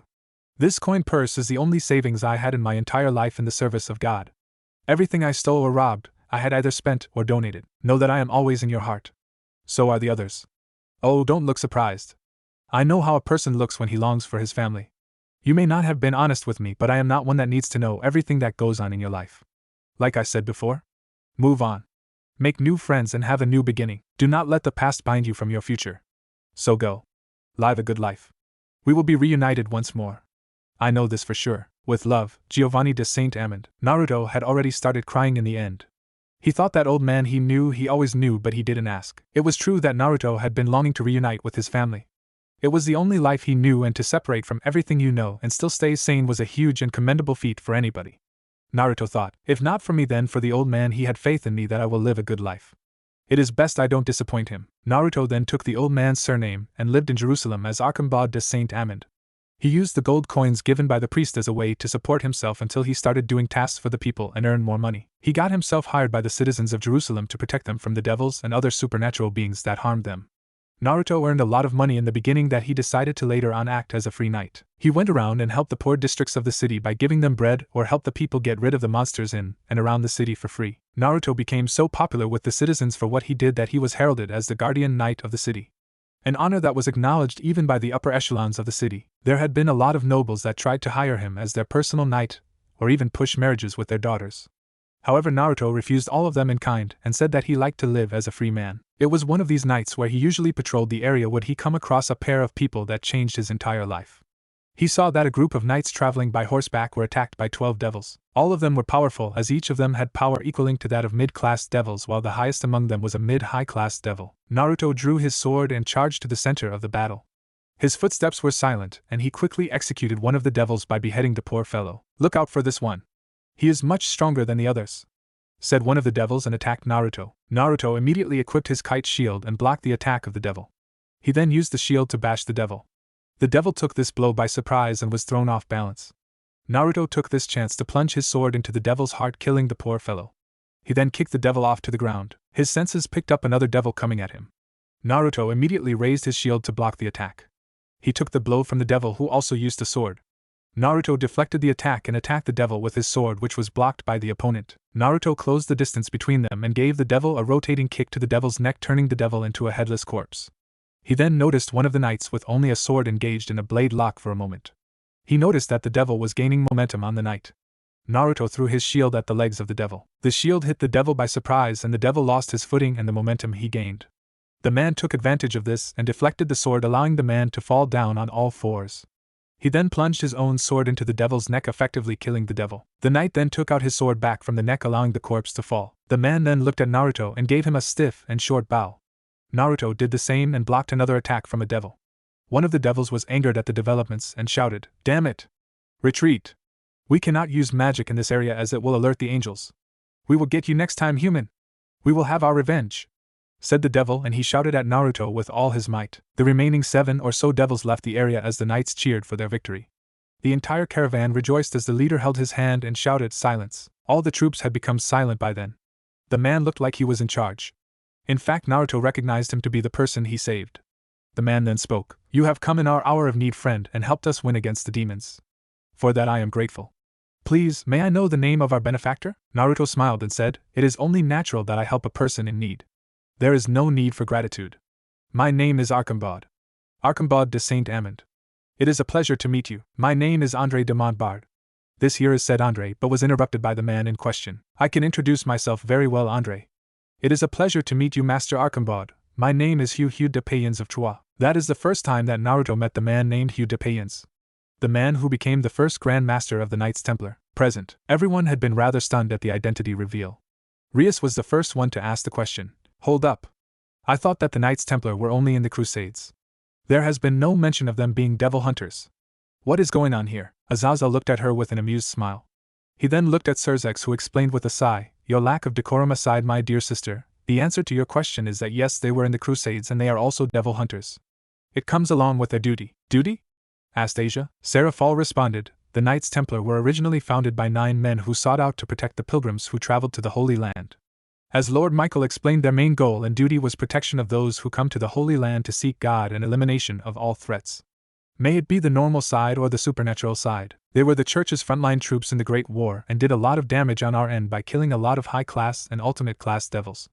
Even the original Lucifer was impressed by them." Rias asked, confused, "Wait. If they were involved in the Great War, then why are we not educated on this? If they were that instrumental, then we must surely know of their group being involved, right?" Surzex sighed and said, "It is a complicated matter, Rias. The group was later weakened after the Great War due to a number of factors after getting an initial rise in power. They were officially disbanded in the 14th century, long before you were born, thus seen as irrelevant to talk about. Though some say that they still exist in secret even today, they are no longer as powerful as they once were. However, this is only part of the reason as to why they are not recorded down in our archives." Rias looked curious to hear the second part of her brother's explanation. However, it was Sarah Fall that continued this time. "Well, let's just say that some devils were too prideful and too hateful at the group, as they were the only bunch of humans who killed ours by the thousands. So once they were disbanded, some of the older devils did not even wish to discuss about their group, striking down their names from the history books." Rias finally understood what went on. She knew about the taciturn and petty nature of the older devils. It was Michael's turn to talk. He said with all seriousness, "Well, history lessons aside, I believe that we are here for another matter. I asked Archambaud to be here as the mediator for the meeting between the factions, as he had been involved in this incident, aside from the fact that he has another proposition." All of them turned their attention towards Rias, who took her cue and started explaining the event to the group. She spoke about the meeting with the exorcists from the church, to how the rogue exorcists Fried Cezelin and Val Pergolili had been working for Kokabiel collecting the holy swords. She then spoke of their fight with the fallen cadre. "Kokabiel attacked us after he set up a strong barrier which separated us from the rest of the world, making us unable to reach out to my brother or anyone else. It was then Uzumaki-sensei no Archambaud-san appeared," said Rias. Surzex, who was silent the entire time, had his eyes widened, as this was a piece of information that Rias had not shared with him in her earlier report. Surzex gave a look of confusion to Rias, but Rias ignored him and continued, "Archambaud-san appeared when we were in the middle of the battle.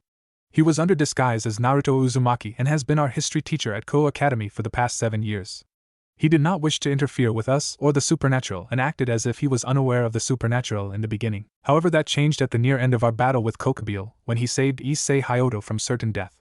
He quickly revealed himself and eliminated Kokabiel with ease.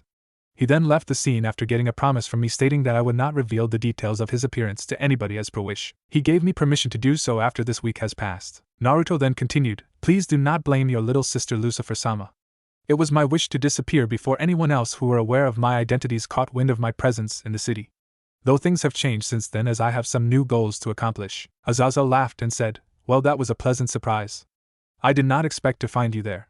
However, how the hell did you wind up inside the barrier without anyone finding you anyway? Naruto shook his head as if to say that he did not know. Surzex, who had been silent the entire time, bowed his head to Naruto and said, thank you, Arcambod-san. Whether it was intentional or unintentional, your actions did save my sister and the rest of her peerage. For that you have my gratitude. Naruto shook his head and said, your gratitude is unnecessary, Lucifer-sama, as your sister has already paid her debt in full when she decided to keep her word. Surzex went silent and nodded his head. The conversation continued on until all three parties decided to agree. However, midway through the meeting, Naruto spoke with creased brows. I am afraid we have some unwanted guests. All of them looked at him before they realized that the time around them has frozen. Naruto calmly analyzed the situation and said, it seems that someone managed to freeze time, so this person uses the forbidden Bellevue. Rias then spoke out, the one who has the sacred gear is a member of my peerage. But why would he? Naruto then said, no time to talk. Seems we are under attack. Then a flame spell was fired near the window. The leaders dodged the attack and looked outside to find their people being attacked by a group of magicians wearing robes and covered faces with hoods. However, all of these magicians had one symbol in common on their robes. Azazel, who saw them, was able to identify it. Cow's Brigade. It was Naruto's turn to ask, so who are these people, Azazel? Azazel said, it's a group of terrorists consisting of members from different factions. They are a rather elusive group I had been researching about, but I did not find anything. Well, for now I believe they don't want the three factions to achieve peace. Rias then said, brother, it is highly likely that Gasper has been kidnapped by these terrorists. We need to rescue him to remove the effects of the sacred gear. Surzex gave them a nod and said, alright, I give you permission. Take 2 others with you. The rest can assist us in the upcoming battle. Rias bowed and took both Issei and Akino with her. Naruto then coolly asked with a smile, well then, shall we go greet our guests? Azazel replied with a smile, we shall. Though this time leave something for us, alright? Naruto pulled down his hood and raised his cloth mask until only his eyes were seen. He then said to Azazel, who knows? If you are fast enough you may. Naruto then disappeared in burst of leaves. He then reappeared in front of the battleground. He slowly walked towards the mages, getting their attention. He slowly increased his speed and at one point ran towards them. The mages who noticed him fired a multitude of spells at him. Naruto dodged all of them. He made a quick jump into the air and beheaded the first magician. A knight came to attack Naruto from the front. Foolish. Naruto sidestepped and caught the knight's hand. He then threw the knight into a group of magicians aiming their spells at him. They came into contact with the knight at the right moment when their spells activated. The result was an explosion in their own ranks. Naruto quickly moved forward, countering various attacks from the magicians and the close combat soldiers of the group. He sliced through every one of them, targeting each vital area on their body. He weaved through the ranks fast and quickly without any hesitation or disturbance. He saw another rank of mages firing spells at him. This time Naruto used his shield to block the spells and he charged forward with the shield. The magi did not expect their attacks to do no amount of impact on him and tried to move away from him, but it was for naught as they had found something embedded in their throats. Naruto had thrown his kunai knives the moment he blocked the spells. He then moved on to the next rank. However, this time he found himself to be in a bit of a pickle. Ha ha ha, foolish human! What are you going to do now that you are surrounded? Kill the bastard! Shouted one of the robed people, and everyone started chanting spells at him while the knights moved in. Naruto did not say anything but crouched slightly. The ground beneath him cracked. The leaders of the other factions were looking at the show with interest. Seraphal, who noticed the trouble Naruto was in, said, we need to help him. He has got himself surrounded. Azazel said, just watch Lady Leviathan. You don't know him like we do, Seraphal argued. He's going to get himself killed. He doesn't have time to cast magic and he's outnumbered 150. Each of those signatures are around the range of high-class devils and they are casting enough magic to decimate even an ultimate-class devil like Grafia. He's strong, but he's not that strong to come out of it unscathed. She could only detect a little magic from Naruto. He looked to be only at the range of a low ultimate-class devil. Michael laughed. Trust us, Lady Leviathan, he is way stronger than he looks.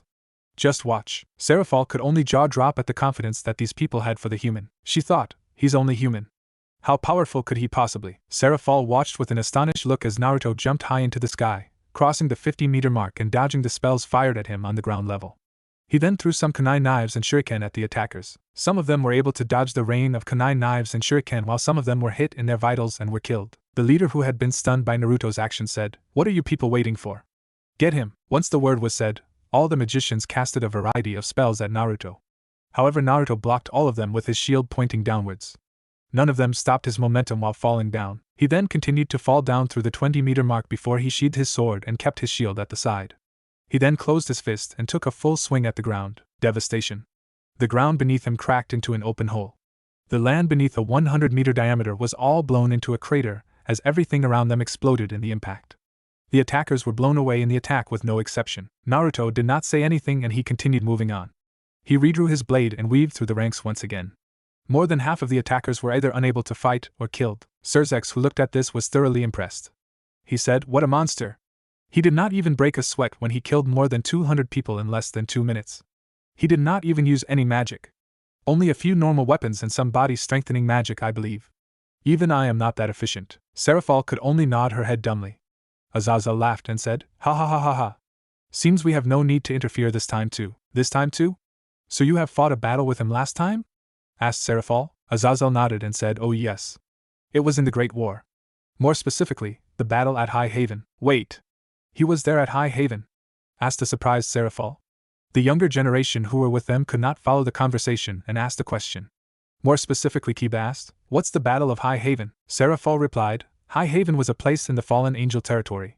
As you know, the battle between the angels and devils had begun to affect the fallen angels as well, and thus the grasslands of High Haven became a battlefield for the three armies. This was one of the major battles in the Great War. The devils wanted to occupy High Haven as it was a strategic position closest to the dimension of heaven. Thus the devils attacked while the fallen defended their area. Meanwhile, God had created a temporary alliance with the fallen angels to protect the area. It was also the first time the Knight Templars fought in the Great War. However, back to my question, our friend was on the front lines? How is he still alive?" "He is human, is he not?" Azazel said. "Yes, he is human. I don't know how he is still alive. I might need to ask him later on. But back to your question, yeah? He was in the front lines. Back then he was a tough nut to crack, which is evident even now." Azazel continued while reminiscing the past. "You see, the thing about our good friend is that even though he was low reserves, he uses them with high efficiency. The techniques he employs requires years of practice and precision, but the end result is that the output is much greater than the input. He makes no wasted movements or attacks. That's why at the peak of his career, even though he only had reserves equivalent to that of a mid-ultimate class devil, he could fight mid-Satan class devils on even grounds." The devils in the room, including the Satans, were shocked at these words. They did not know that such an existence survived to this day. Azazel continued, "Though I am surprised that you don't recognize him, Lord Lucifer. I heard that you were quite a fan of the Knights Templar during your younger days. After all, he is the main reason why the devils hate the Templars so much." Surzex looked with a bewildered expression. Azazel continued, "Don't you recognize his robes and appearance? Doesn't he look familiar? I am surprised that you do not remember the person that made my brother Lucifer go mad with rage." Surzex then took a good look at Naruto with a surprised expression and thought, "Blue eyes, black robes, wields a sword and shield. Impossible. He should have been dead. The original Lucifer himself made sure he was," said Surzex. Azazel said, "Apparently not." Seraphol, who was not all that familiar with the Templars or the Great War, asked, "What is going on here, Surzex? Do you know who he is?" Surzex nodded his head. Azazel said, "Well, almost every devil in existence knows him. Even if the Templars were removed from history, there are some stories that are passed within the Devil's Society.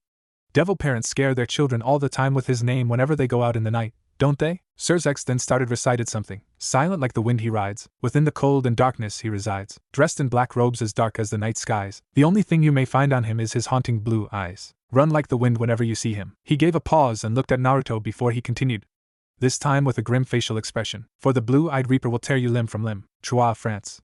1128 AD. It had been 10 years since our hero had founded the Knights Templar along with André Montbard and Hugh de Payens. 10 years since he met the two fellow knights who shared his goal of protecting the innocent. Together they requested King Baldwin II for establishing the Knight Order. The king immediately gave approval to the request as Naruto had vouched for them. King Baldwin II trusted Naruto very much as he is the people's champion and his daughter's savior. A lot of things had changed since then.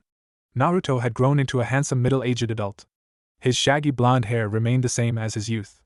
His whisker marks, which were still present in his younger days in this world, were completely faded and was almost inexistent. He wore his Templar robes and had a shield behind his back. The shield had the Red Cross symbol on it. His will of fire hung by his waist, stored in the sheath. Beside him were his friends Hugh de Payens and André de Montbard. The one thing in common among them aside from the robes were the signet rings they wore on their right ring finger. Naruto was walking along with them but had a sour face, while the two others had a somewhat happy expression. André, who looked at him, said, "Cheer up, Arham. This is a happy occasion for us. If all goes well, we may get more recruits into our ranks." Naruto, who looked at him, sighed and said, "Look, André. I love you like a brother, but the same can't be said for that nephew of yours." André gave a wry smile and sighed. "I know that you and Bernard have your differences, but can't you see that he is on our side?" André wanted to convince Naruto that this was not a bad thing. Naruto, who heard this, said, "I know, my friend. However, our differences are far too wide. He only sees it as a way to induct us into the church. Helping the innocent is secondary in his mind. Hugh, who heard this, sighed and said, however, we can protect them better if he succeeds, Arkham. If the Pope officially recognizes us, we will be able to get more funds and move more freely. Naruto replied, at what cost? At the cost of our freedom? If things go the way they intend to, then sooner or later we will be part of their armies. Serving them. Not the pilgrims. Andre sighed and said, that will not happen, Arkham. The foundations of our order will be compromised if that is so. Besides, we don't have a choice. With the way things are, we cannot afford to protect the Holy Land if we cannot buy our knights better equipment, or even proper rations. Your name and fame can only be used in and around Jerusalem, my friend. There still exists a world outside that city. If we intend to protect all of them, then this is the only way. Naruto did not refute their words as he knew it was true. He can only earn that much with the way they do. Together they entered the conference. Naruto then saw the sights before him. Many men of the church had gathered in the hall. He, however, saw that the seat of the Pope was empty. The one who stood before the seat said, welcome, brothers. Since His Holiness, Pope Honorius II is busy with other matters, he has sent me to attend in his stead. My name is Matthew and I am very honored to be allowed to speak here in his stead. We, the devoted, are here to discuss the matters of God. But first let us pray. Pray to him that we are successful in whatever endeavors we may face in this council. They then started praying to God as requested by Matthew. Naruto watched on as the abbots, the archbishop in attendance, prayed for a while. Once it was done, Matthew announced, let the council begin. The people present started discussing various matters. It took such a long time that Naruto would have fallen asleep if it were not for Andre, who stamped his foot whenever he almost did. Naruto was annoyed with the council, but finally he heard Matthew talk. Father Bernard would like to say something to all that are present here. Father Bernard, if you would please, said Matthew, calling out Bernard of Clairvaux. Naruto then saw Bernard of Clairvaux. He was a balding man dressed in black robes unlike the others. He stood with a proud smile, but in it, one can find a hint of craftiness to it. He then said, good men present here today. I would like you to introduce you to the knights standing before me. They are known as the Knights of Solomon's Temple. They were formed 10 years ago, when 3 men, Hugh de Payens of Troyes, André de Montbard and Archambaud de Saint-Amand, decided to do God's work to protect those who seek God from the highwaymen and the bandits on the path. They also exist in order to protect the citizens from the devils attacking our sacred city, the city where the Holy Son of Mary died for our sins. He then went on to talk about how the Templars and their accomplishments in full detail to those present. Naruto looked without any form of expression on his face. He was not required to talk, and even if he was, Naruto doubted if he would. Once the men acknowledged their presence in the order, they set the rules for the monastic order. Naruto scoffed at the rules as he knew that he was not going to follow them. Some of the rules made sense while the others were absurd. Not wearing pointed shoes. Come on. It was then that their hierarchy was decided. Matthew turned toward Hugh and said, by the right vested in me and by the will of the Pope and in turn God, I appoint Hugh de Payens of Troyes as the first Grand Master of the order. You shall command the order and answer only to the Pope. May God shall guide you well on your path. Hugh said, I humbly obey. Matthew said, then we leave it to you to decide the authority of those who work with you. Now then, let's move on to other matters. The council continued on with the same prattle with arguments with regards to something for another 2 days. Naruto and Andre were given permission to leave as their presence was no longer required in the meeting. However, Hugh was not the same because this time he was representing the order. He gave both Naruto and Andre a look of a betrayal when they chose to abandon him. Naruto and Andre grinned and left the meeting while snickering. Naruto was on his own now as Andre told him that he had some matters to attend to in the city. Naruto walked alone in the evening when a voice said came from behind, Master Archambaud. Naruto turned to look at an abbot.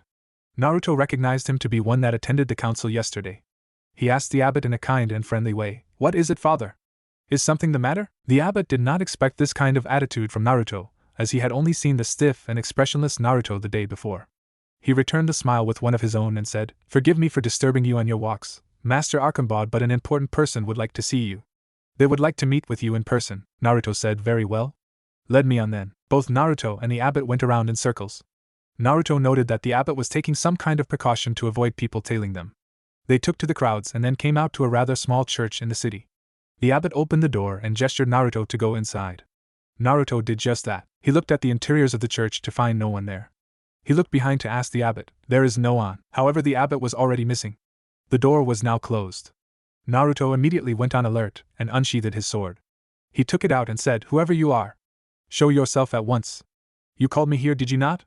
Here I am. Naruto heard a womanly laughter echo within the church. The voice said, you need not worry, I mean you no harm. If that is so, then why do you not reveal yourself? Asked Naruto while tightening the grip on his sword. He then felt a presence behind his back. Naruto immediately turned back and held a sword against the neck of a female. It was one of the most beautiful females Naruto had ever seen.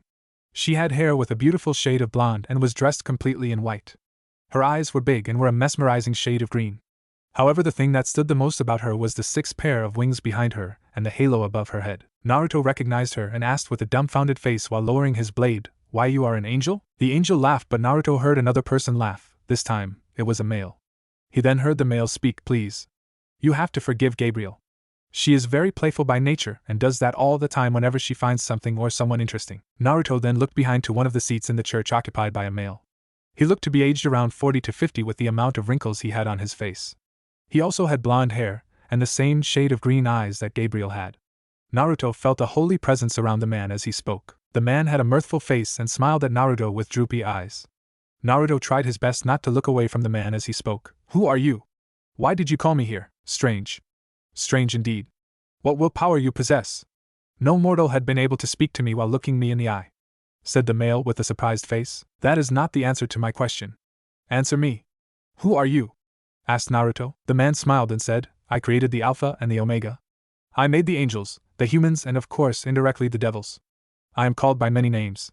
The Father, Creator, God. However, for simplicity's sake, just call me Yahweh." Naruto said one word at the supposed creator. "Bullshit." He then walked away, opening and closing the door to the church, leaving the stunned god and angel behind. Back to present. Naruto was battling the continuous sections of mages and knights when he heard a voice in his head. "Humph, show off. Well, look who finally decided to talk." "Why did you take so long?" asked Naruto. "It was kind of boring being around with you. Talking to all those pathetic bats and pigeons."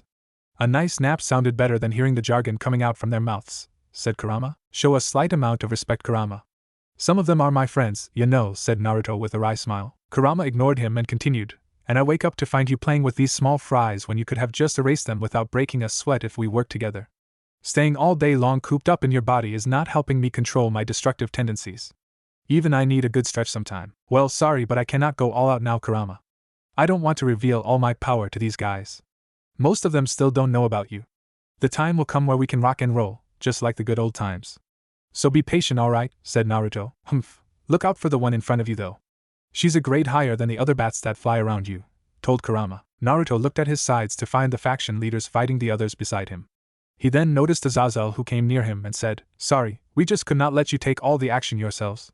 Though it seems we finally know who our attacker is." "You are as insufferable as always, Azazel," said the woman. "And you are as vain and pathetic as always, Kateria Leviathan." Azazel then asked, "So a descendant of the original Leviathan trying to take back her title from the current Leviathan? A worthy opponent." Kateria said, "There has always been one and only one true Leviathan, and that is me." "That bitch is just an imposter," Azazel said. "Well, that is your argument, but that is not the only thing that you are aiming for, aren't you?" Kateria said, as informative and sharp as ever. Azazel: "Yes, we do not just seek the titles, but the entire world. A world that without God or the original Satans belongs to us, the true Satans." Azazel laughed and said, "Oh man. What a cliché villain you are. World domination, can't find another reason, can you?" Kateria said, "Silence. I had enough from you." Kateria then turned towards Naruto, who had been silent all the time, and asked, "Unlike Azazel, you are one enigmatic and strong man. Why don't you come and serve me? I will reward you real nicely if you do so. It is an honor that I laid my eyes upon you, human. If it had been anyone else, I would have just killed them. What say you?" Naruto said, "No thanks. Though I have to ask if you finish rambling on about your goals so that I can kill you and be done with it. Unlike this dumb fuck." "Hey!" interrupted Azazel. However, Naruto ignored him and continued, "I have places to be and things to do. I need to go and continue playing The Last of Us 2. Azazel said, "Oh yeah. I heard that the game is pretty good, though it did come out with mixed reviews." "How is it?" Naruto then responded, "Yeah, it's pretty cool. Naughty Dog did a good job with the new character, but I kind of hate her because she..." Azazel said, "Stop. Stop. Don't spoil the game, you motherfucker. Don't you dare finish that sentence," Naruto said while scratching his head. "I'm sorry?" Azazel sighed and shouted out, "Sorry, my foot. Why do you do that every time you screw me over some way or the other?" Naruto huffed and said, "It's not my fault that Julie thought you were a piece of work." Azazel said, "I was this close to getting laid. And you had to come and carry her off like a princess. You fucking prick. Not only Julie but Andrea, Katarina, fuck even that chick Marilyn Monroe." Naruto said, "Hey. In my defense, Norma was hot, and you were just not her type. Besides, I saw that you were too desperate to get laid after you got dumped by Queen Victoria for her husband. You were hung like an elephant. That's why Norma was not into you." "I am not that desperate, just a tiny bit," said Azazel, enraged at the revelation. Kateria, who heard this, got enraged. "Why you? Stop ignoring me. I take back what I said. You are even more annoying than Azazel. She then blasted spells at both Azazel and Naruto, who dodged them and attacked Kateria together. She shouted, "Fight me one-on-one, like true men. Aren't you ashamed for ganging up on a woman?" Naruto and Azazel looked at each other and smiled. They said together in chorus, "Nope." Kateria, who heard this, took the full brunt of their attacks. She noticed Azazel taking out something from his breast pocket. She asked, "What is that?" Azazel said, "Now this is a thing I have been working on for a while now. I want to test it out." He then activated the artificial sacred gear, changing into a golden armored balance breaker form, and said, "It is an artificial sacred gear I developed. I call it the Downfall Dragon Spear." They then attacked her together. Naruto was clearly holding back as he did not want to waste energy fighting her, and at the same time trying to finish it as soon as he can. Kateria took more blows from the pair of human and fallen. She then coughed some blood and said, "Shameless." Naruto interrupted her, "What's with the accusation? We are not ganging up on any woman." "Then what the hell do you think I am?" asked an even more enraged Kateria. This time both of them once again said in chorus, "Definitely not a woman." They then punched Kateria together, making her fly away by 100 meters before she regained her balance. Naruto did not give Kateria the chance to recover and continually attacked her. He said, "Don't get me wrong, you are a female but not a woman." "What the hell is that supposed to mean?" said Kateria, and launched another volley of spells at the pair. Naruto was able to dodge all of them while Azazel got hit by some of them. However, he did not even look fazed by the attacks. Azazel then said with a smile, "It means that while you are a female, you are not a human. A woman is a female human, whereas you are a female devil, which means that the criteria doesn't hold good for you." Kateria spat blood at the logic provided by the pair of human and fallen angel. She thought, "Damn, I need to get out of here." Azazel saw that she was going to escape and charged at her. He said, "I don't think so. You are not leaving this place alive." He fired multiple light spears at her. She dodged most of them, but some of them still made through. Light magic was every devil's weakness, and Kateria was no exception to this rule. 3 of the light spears embedded her body. One on her right and left thighs and the other on her left shoulder. She shouted out in pain and fell forward to the ground. Azazel went forward to finish the deed. He then asked with a cocky smile, "Well then? Any last words?" Kateria looked up with a smile. Azazel, who noticed it, frowned but recognized that she was preparing herself for self-destruction. He tried to get away, tried, but Kateria caught his leg with her right arm, which had lengthened. She then said, "If I am going to die, then so will you." She activated her magic, which resulted in an explosion in a 50-meter radius. Naruto coughed and said, "Be more careful next time." "Yeah, I will be," said Azazel, who had survived Kateria's explosion unscathed. Naruto was just in time to save Azazel. He quickly cut off Kateria's hand that was holding him and disappeared in a flash of yellow. Azazel then asked with a curious expression, "What was that technique you used?" "I know that you are fast, but not that fast. It is a new technique I mastered after the war. It's not all that impressive," said Naruto, trying to downplay the topic. "Coming from you, not all that impressive is a huge compliment," said Azazel. Naruto then said, "Well, we can talk about it later. It seems that Gremory and her group were successful in removing the effects of the forbidden Bellevue." Azazel, who finally noticed that time was moving again properly, said, "Great, those who were freed from the sacred gear's effects can take care of the small fries for us. I do not sense any more powerful signatures. We just need to take care of the gate summoning the magicians." Naruto said, "Seems like we don't need to. The user of the forbidden Bellevue is taking care of it." He then pointed at the sky where the gate magic collapsed. Azazel then said, "So our work here is done?" Naruto replied, "Not so fast. Mind explaining to me why your disciple/subordinate is fighting with Issei Hayadu over there?" Azazel then saw Valle attacking the Gremory group. He shouted out, "Valle, what are you doing? This is not the time and place to fight the Red Dragon Emperor." Valle, who noticed Azazel shouting, gave a grin.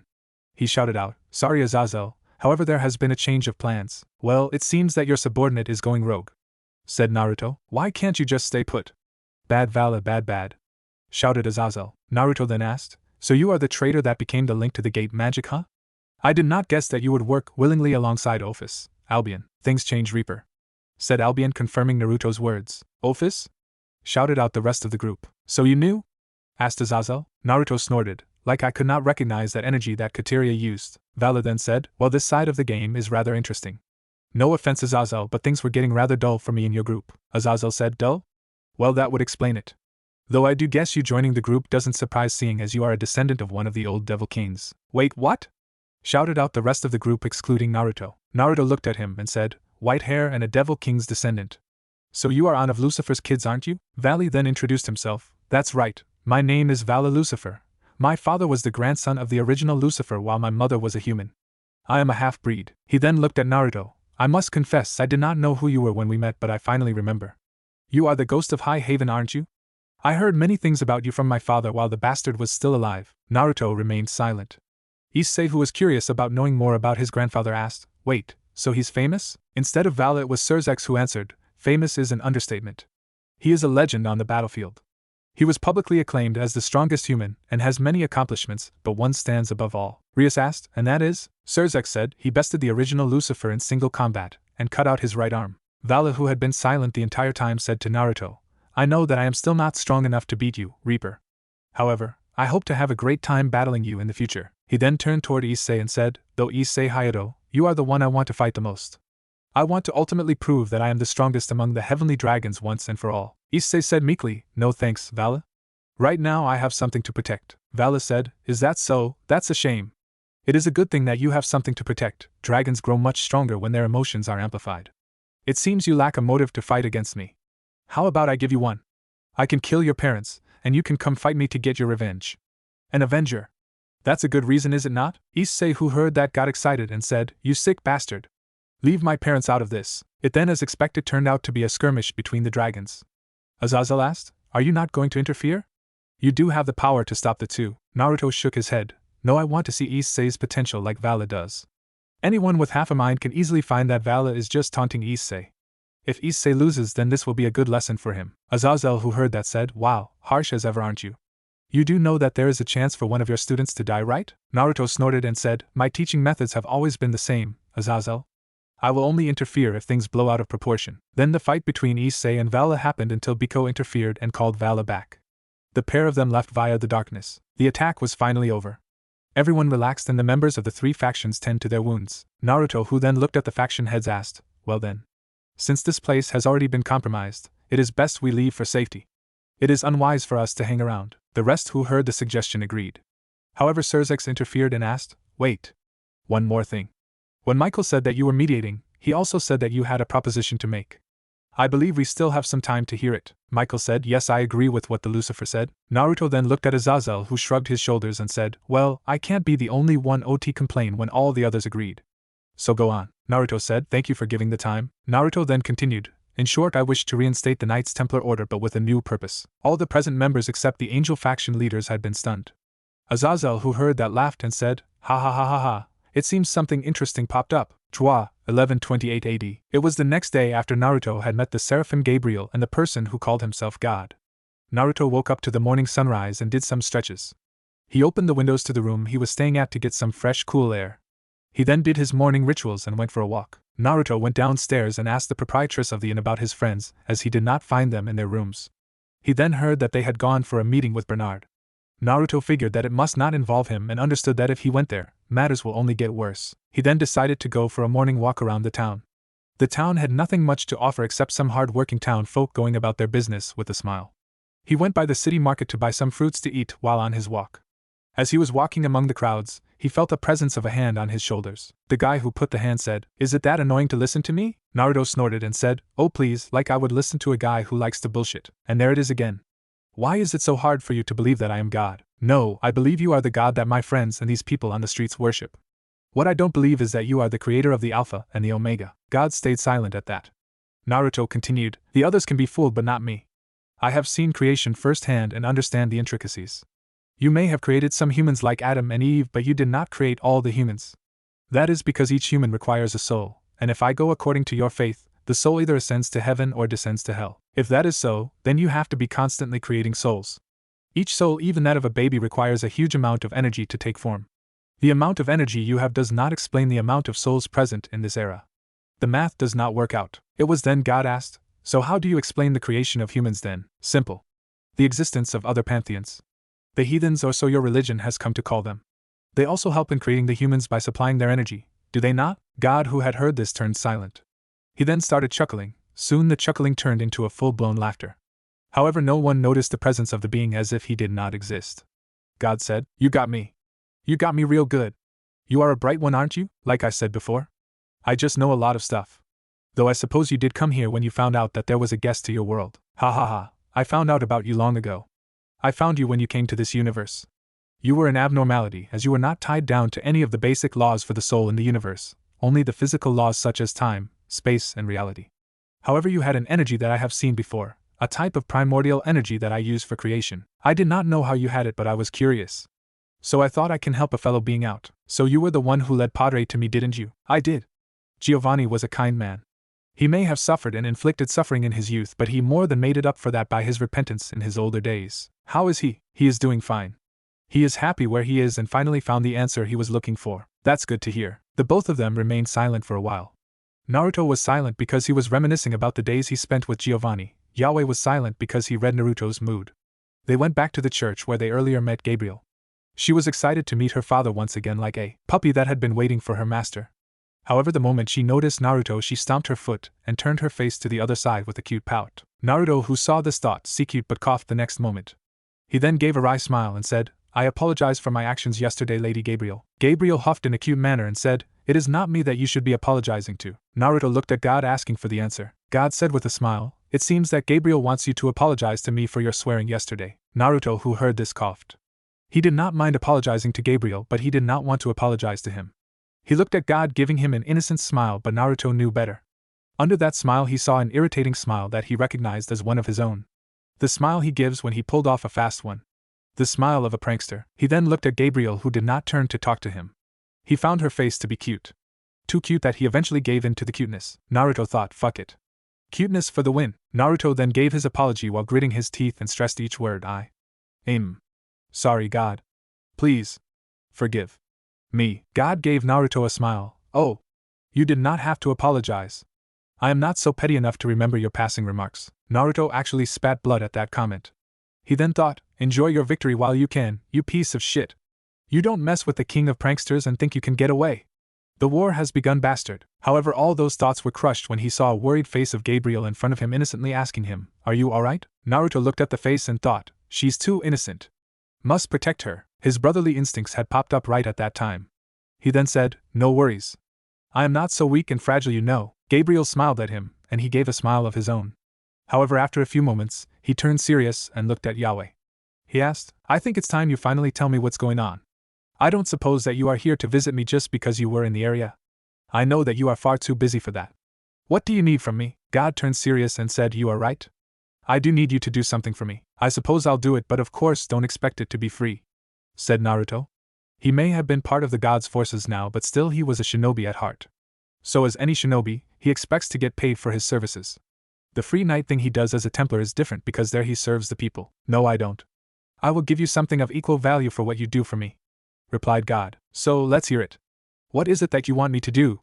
asked Naruto. "In essence, I want you to protect somebody," replied God. "Oh? I don't hear the exact details, but what will you offer in exchange?" asked Naruto with curiosity. God looked at Naruto for a moment before he uttered two words. "Your soul, back to present." Everyone had been rather stunned at the announcement Naruto made. Who wouldn't be? Here is a guy who just came out of nowhere and reveals that he is going to recreate an order which had been disbanded for centuries. Xerxes was one among the devils who recovered from the supposed shock first. He asked curiously, "What purpose?" Naruto answered, "It is easy to create a peace treaty but difficult to maintain it. I wish to reinstate the order to keep the peace between the factions." Xerxes said, "I see. So what is it that you want of us?" "This order you recreate is still part of the church, and thus part of the angel faction." Naruto said, "That will change when you also recognize the Night Order." Xerxes, who saw it, finally understood what Naruto was asking. "So you want to create a Night Order of angels, devils, humans and fallen angels so that you can keep the peace among the three factions and punish those who wish to disrupt it?" Naruto said, "Exactly. There is a requirement for this so that we can be the mediator for the three factions. With the Chaos Brigade, I suppose there is a necessity for this like never before." Xerxes asked, "I like the idea, but there is a catch, isn't it?" Naruto said, "I suppose I cannot hide it from you. Here are the terms, take a look." He then threw a small cube which projected a holographic projection of the terms. Xerxes read the terms and said, "Well, I have to say that this proposition is a good one, but what you are saying will not be agreeable to most of the devils." Rias then asked, "What is it, brother? Is there a huge disadvantage for us?" Xerxes then said, "Not per se. Look at term number 69. Rias and the rest of the group saw it, and were stunned. It was Issei who shouted, "Wait, so you are saying that each king devil must ask permission and that must be approved by an executive before he can reincarnate a human as a devil?" Seraphol said, "I can see why you are putting that, but a lot of the devils will oppose this. They do not want to listen to a human. Their pride won't allow that." Naruto said, "That only describes your inability as rulers." Seraphol said, "Excuse me?" Naruto said, "Do not protest. It is merely the truth. If the devils cannot listen to the word of their ruler, then it describes the inefficiency of the ruler themselves." Seraphol stayed silent, however she clenched her fists.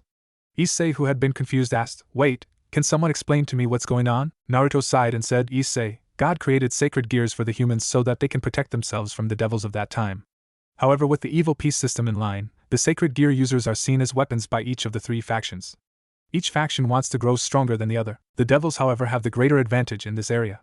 They are able to forcefully reincarnate humans as devils, making them slaves. You are lucky to have Rias as your master because she treats her servants like family. Not all of them are like that.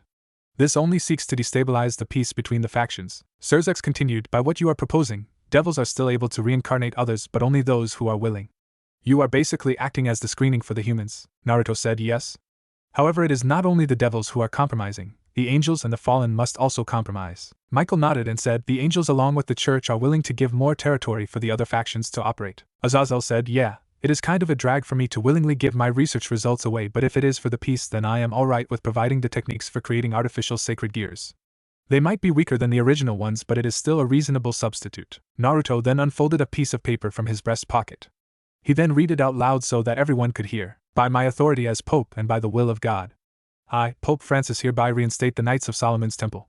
The Knights' Order will be led by Grand Master Arcambaude de Saint-Amand to help keep the peace between the factions. The Order is granted complete autocracy from the Church and allows it to respond to no one except the Seraphim Archangel Michael and Archangel Gabriel. Naruto said, coming back to your earlier statement, Lucifer. For now I am only answerable to Michael and Gabriel as they are the leaders of their factions and must know why I do what I do. The Pope has given the Order complete autocracy, which allows us to set the rules, meaning that the Catholic Church has agreed that it will not interfere. The Protestant Church will be taken care of by Michael. If you and Azazel agree to this, then I am answerable to you two as the leaders of your factions. Naruto then said, I know that this proposition will have a great deal of opposition in your rule, Lucifer. However, you must decide. This treaty between the three factions can only be made permanent when the devils compromise. Surzex then thought for a while. He said, I am afraid I am powerless in the matter. This matter concerns the whole of Devil's society. Even as a leader I am still responsible to my people. I need to speak with the council before we can move on in this matter. Naruto said, fine. However, I am coming to this council. Surzex's eyes widened to untold degrees. He said, wait, what? No. Your presence there will only cite more chaos. You of all people know that most of the older devils hate you for your previous actions. They will kill you, Naruto said, that's precisely why I am coming. I am going to settle this once and for all. Fear not, I will not reveal myself if they cooperate. However, if they don't, then I might have to resort to intimidation and blackmail tactics. Surzex said sarcastically, oh gee. How wonderful your brain is. What kind of blackmail you possess to convince the entire Devil Society? You have to have blackmail on at least 37 of the main families if you have any hope of winning them. Naruto smiled and said, you can leave that part to me. I have my ways. Surzex did not question the man's confidence. He knew that the man always kept his word indicated by his previous actions. Surzex said, all right then. I will ask for the council to convene. It will take a few days to get everything ready. I will summon you before the meeting starts. Be prepared. Naruto asked Azazel. Azazel said, well, I doubt Shemhazel is the only one going to complain this time. However, the proposition does give some benefits. So count me in. Naruto, great. Michael said, so ladies and gentlemen, it seems our business has concluded. It is best we do not linger here any longer. All the faction leaders nodded and left to do their own business. Seraphal gave Naruto a cute pout and showed her tongue at him before teleporting. Naruto thought, what the hell was that about? Ria said, so what now? Are we okay? Naruto said, I thought I already told you. We were even from the beginning. Ria said, oh, that's a relief. I really don't want to face an opponent like you. Naruto smiled and said, trust me, you can search the entire universe but you'll never find another opponent like me. Ria smiled at that comment. She however asked with a weird smile, a Muzumaki-sensei? Naruto replied, yes, Rias? Rias tweaked with her fingers before finally thought, oh. What the hell? Let me just go for it. Naruto looked at her reaching out to her school bag. He thought with tears in his eyes, oh. She must be having some problems in her homework.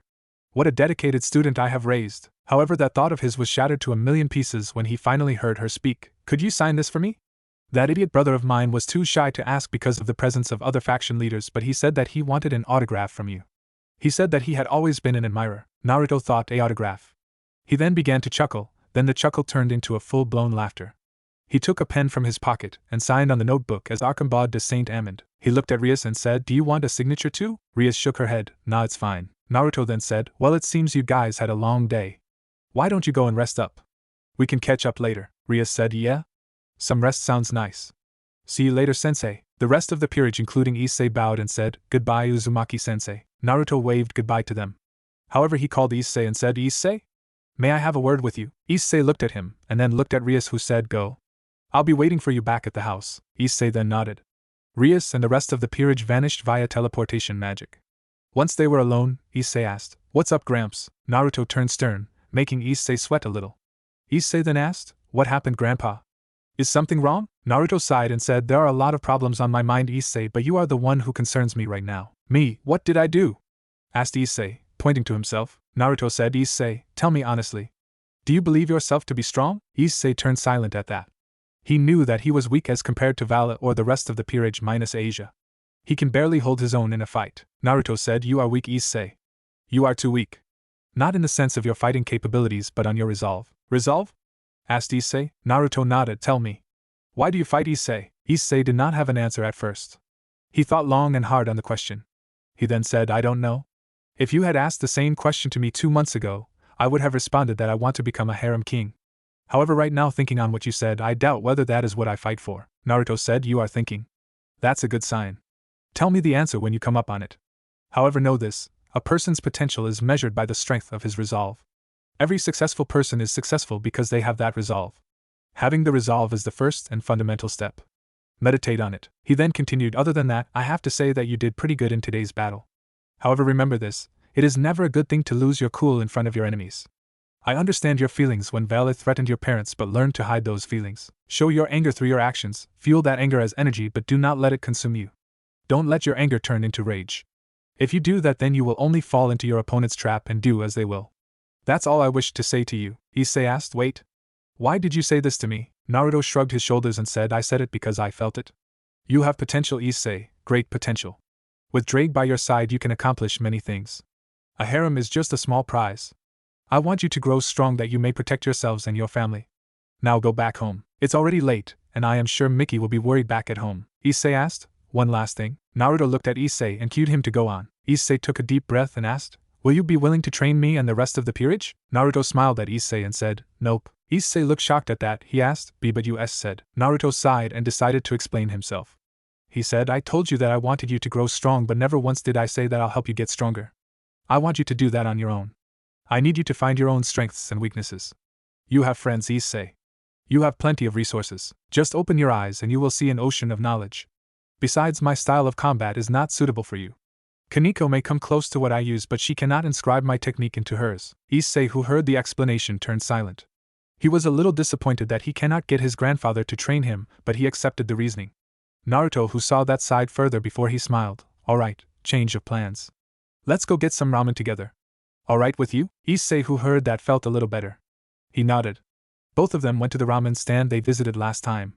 All in all, they had a good time until Naruto decided it was time to leave, sometime later. So the first step of your plan is complete, said Kurama, stating it as a matter of fact. Almost. The devils have yet to agree, said Naruto. I see. Though this group you are trying to create. It has another purpose, doesn't it?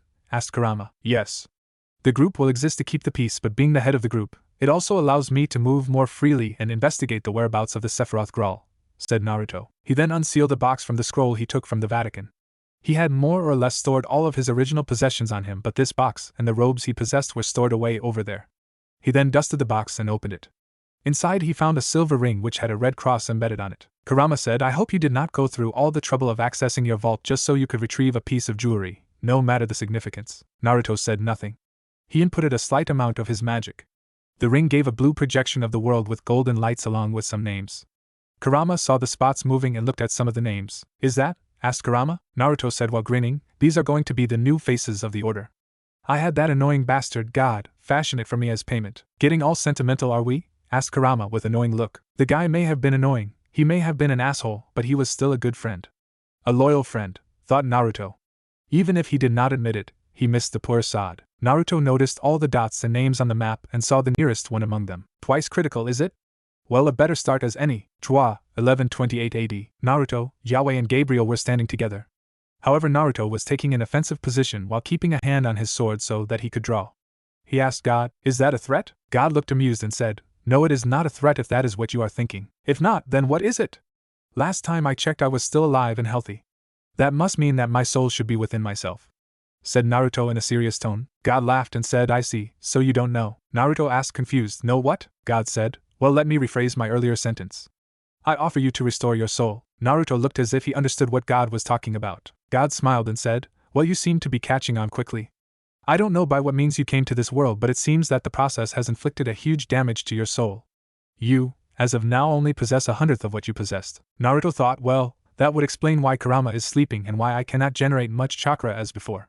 My soul is incomplete, meaning that the spiritual energy I possess is down by nearly 100 times. The sage said that the chakra produced is mostly physical and only slightly spiritual. By his estimates, the physical to spiritual energy ratio is 20:1. If my soul is divided by 100 times, then that must mean that my reserves are reduced by around 2,000 times. No wonder I cannot create no more than 2 shadow clones. He then concluded, Kurama cannot wake up because he exists in a spiritual body, unlike me who is both physical and spiritual. His consciousness has been divided into 100 pieces and thus taking a huge mental strain, making him go into a deep coma for his mind to restore properly. He thought for a while and then asked God, if I do this for you, will you really restore my soul? God said, that is the offer, yes. Naruto then said, alright, deal. What do you want me to do? God then said, like I said before. I want you to do some protection. But before that I want to ask you something. God looked at Naruto in the eye and asked him, what do you know of sacred gears? Naruto responded, I know that they are weapons of power given to the humans so that they are able to defend themselves against the devils. I also know that they are targeted by the devils at a young age to get rid of potential enemies. That's true. I want you to protect someone who possesses a rather powerful sacred gear.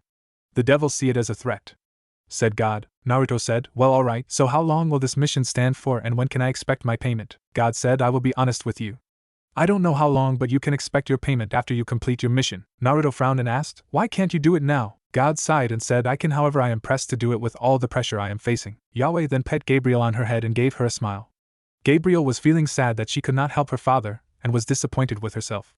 However, that sadness was gone when her father had pet her head like always. She reveled in the warmth of his hand and felt her worries go away. Naruto, who saw this, did not comment.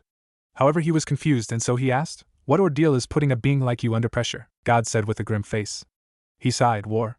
I see war on the horizon. A war between the angels and the devils. My wayward son, Lucifer, grows more ambitious every day and is amassing his army of devils to strike me down and prove himself to be the ultimate. He wishes to conquer this world. Naruto, who heard that, also turned grim. He sighed, there is always war, no matter what era, no matter what universe. War always exists. Naruto then continued, enough about that. You have yet to inform me the details of my mission. God smiled and said, I do, don't I? Naruto said, so go on, shoot. Which sacred gear holder you want me to protect? God answered, Sephiroth Grail. I want you to protect the holder of the Sephiroth Grail, otherwise known as the Holy Grail. Naruto nodded his head. He was not all that familiar with the sacred gears as it was still an unknown to him, but he knew of the strongest class of sacred gears. He knew about the Sephiroth Grail and the True Longinus, and the 9 other sacred gears that were out of God's control. Other than that, he only knew a few like Sword Birth, which Andre unlocked after a few years they created the Templar Order. Alright. I will do it, but there are 3 things you must do since there is no guarantee that I will get my payment on time.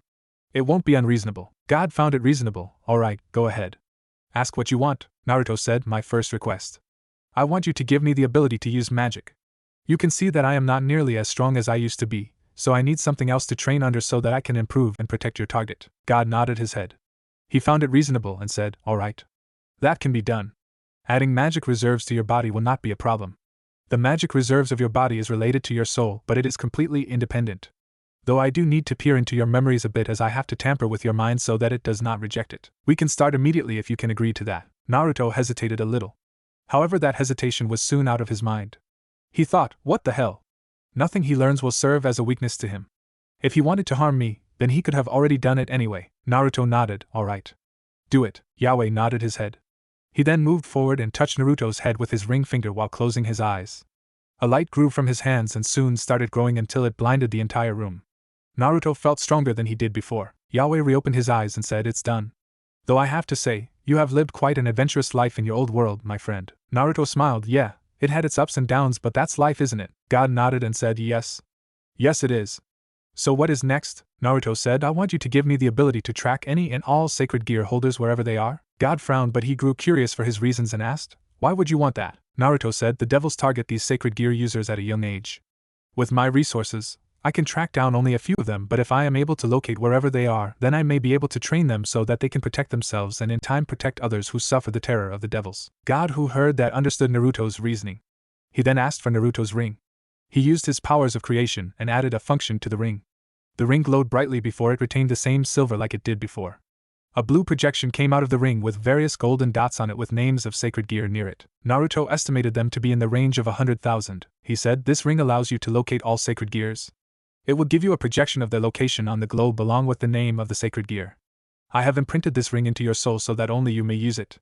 Use it wisely because I don't know what the other pantheons will do when they hear that you have this ring." Naruto took the ring and placed it on his finger. God asked, "So what is your last request?" Naruto said, "Leave it be for now. I will ask you when the time feels right." God said, "As you wish." Naruto asked, "So when I start working?" God said, "The target will come to you this evening along with an escort." Naruto said, "Then our business here is concluded." God said, "Yes it has." Naruto asked, "Then why are you still here?" God dropped all form of serious talk and said, "'Cause I am bored." Naruto hit Yahweh on the head and retorted, "Do your work properly." Gabriel said, "Hey. Don't hit my father. Apologize right now." Naruto said, "What? Not this shit again. No way am I going to apologize to this lazy bastard. Look at him. He is taking his job like an ass." God, who heard this, cried comically and said, "Lazy? I am not lazy. Even God needs a break once in a while. Do you know how much paperwork I need to do every day? Even Michael has abandoned me saying that he had some other job to do. That traitor. I did not sleep for 4 days straight. If you call me lazy, then come do my job. I will gladly hand it over to you." Naruto once again hit God on the head and said, "Take your work more seriously." Gabriel once again said, "Hey. Bad Naruto. Bad. Bad." Naruto said, "Don't treat me like a dog." God hugged Gabriel and cried, "Oh, Gabby, you are the only one who truly supports me all the time. I love you." Naruto, who looked on to this interaction, thought to himself, "Well shit, an idiot father and a daughter with a daddy complex. Just what the hell did you get yourself into, Naruto? I only hope that the next person I meet is not a nutjob like these two." Little did Naruto know that that evening he was going to meet the craziest person he ever would in his life. Back to present. It had been 2 days since the faction meeting.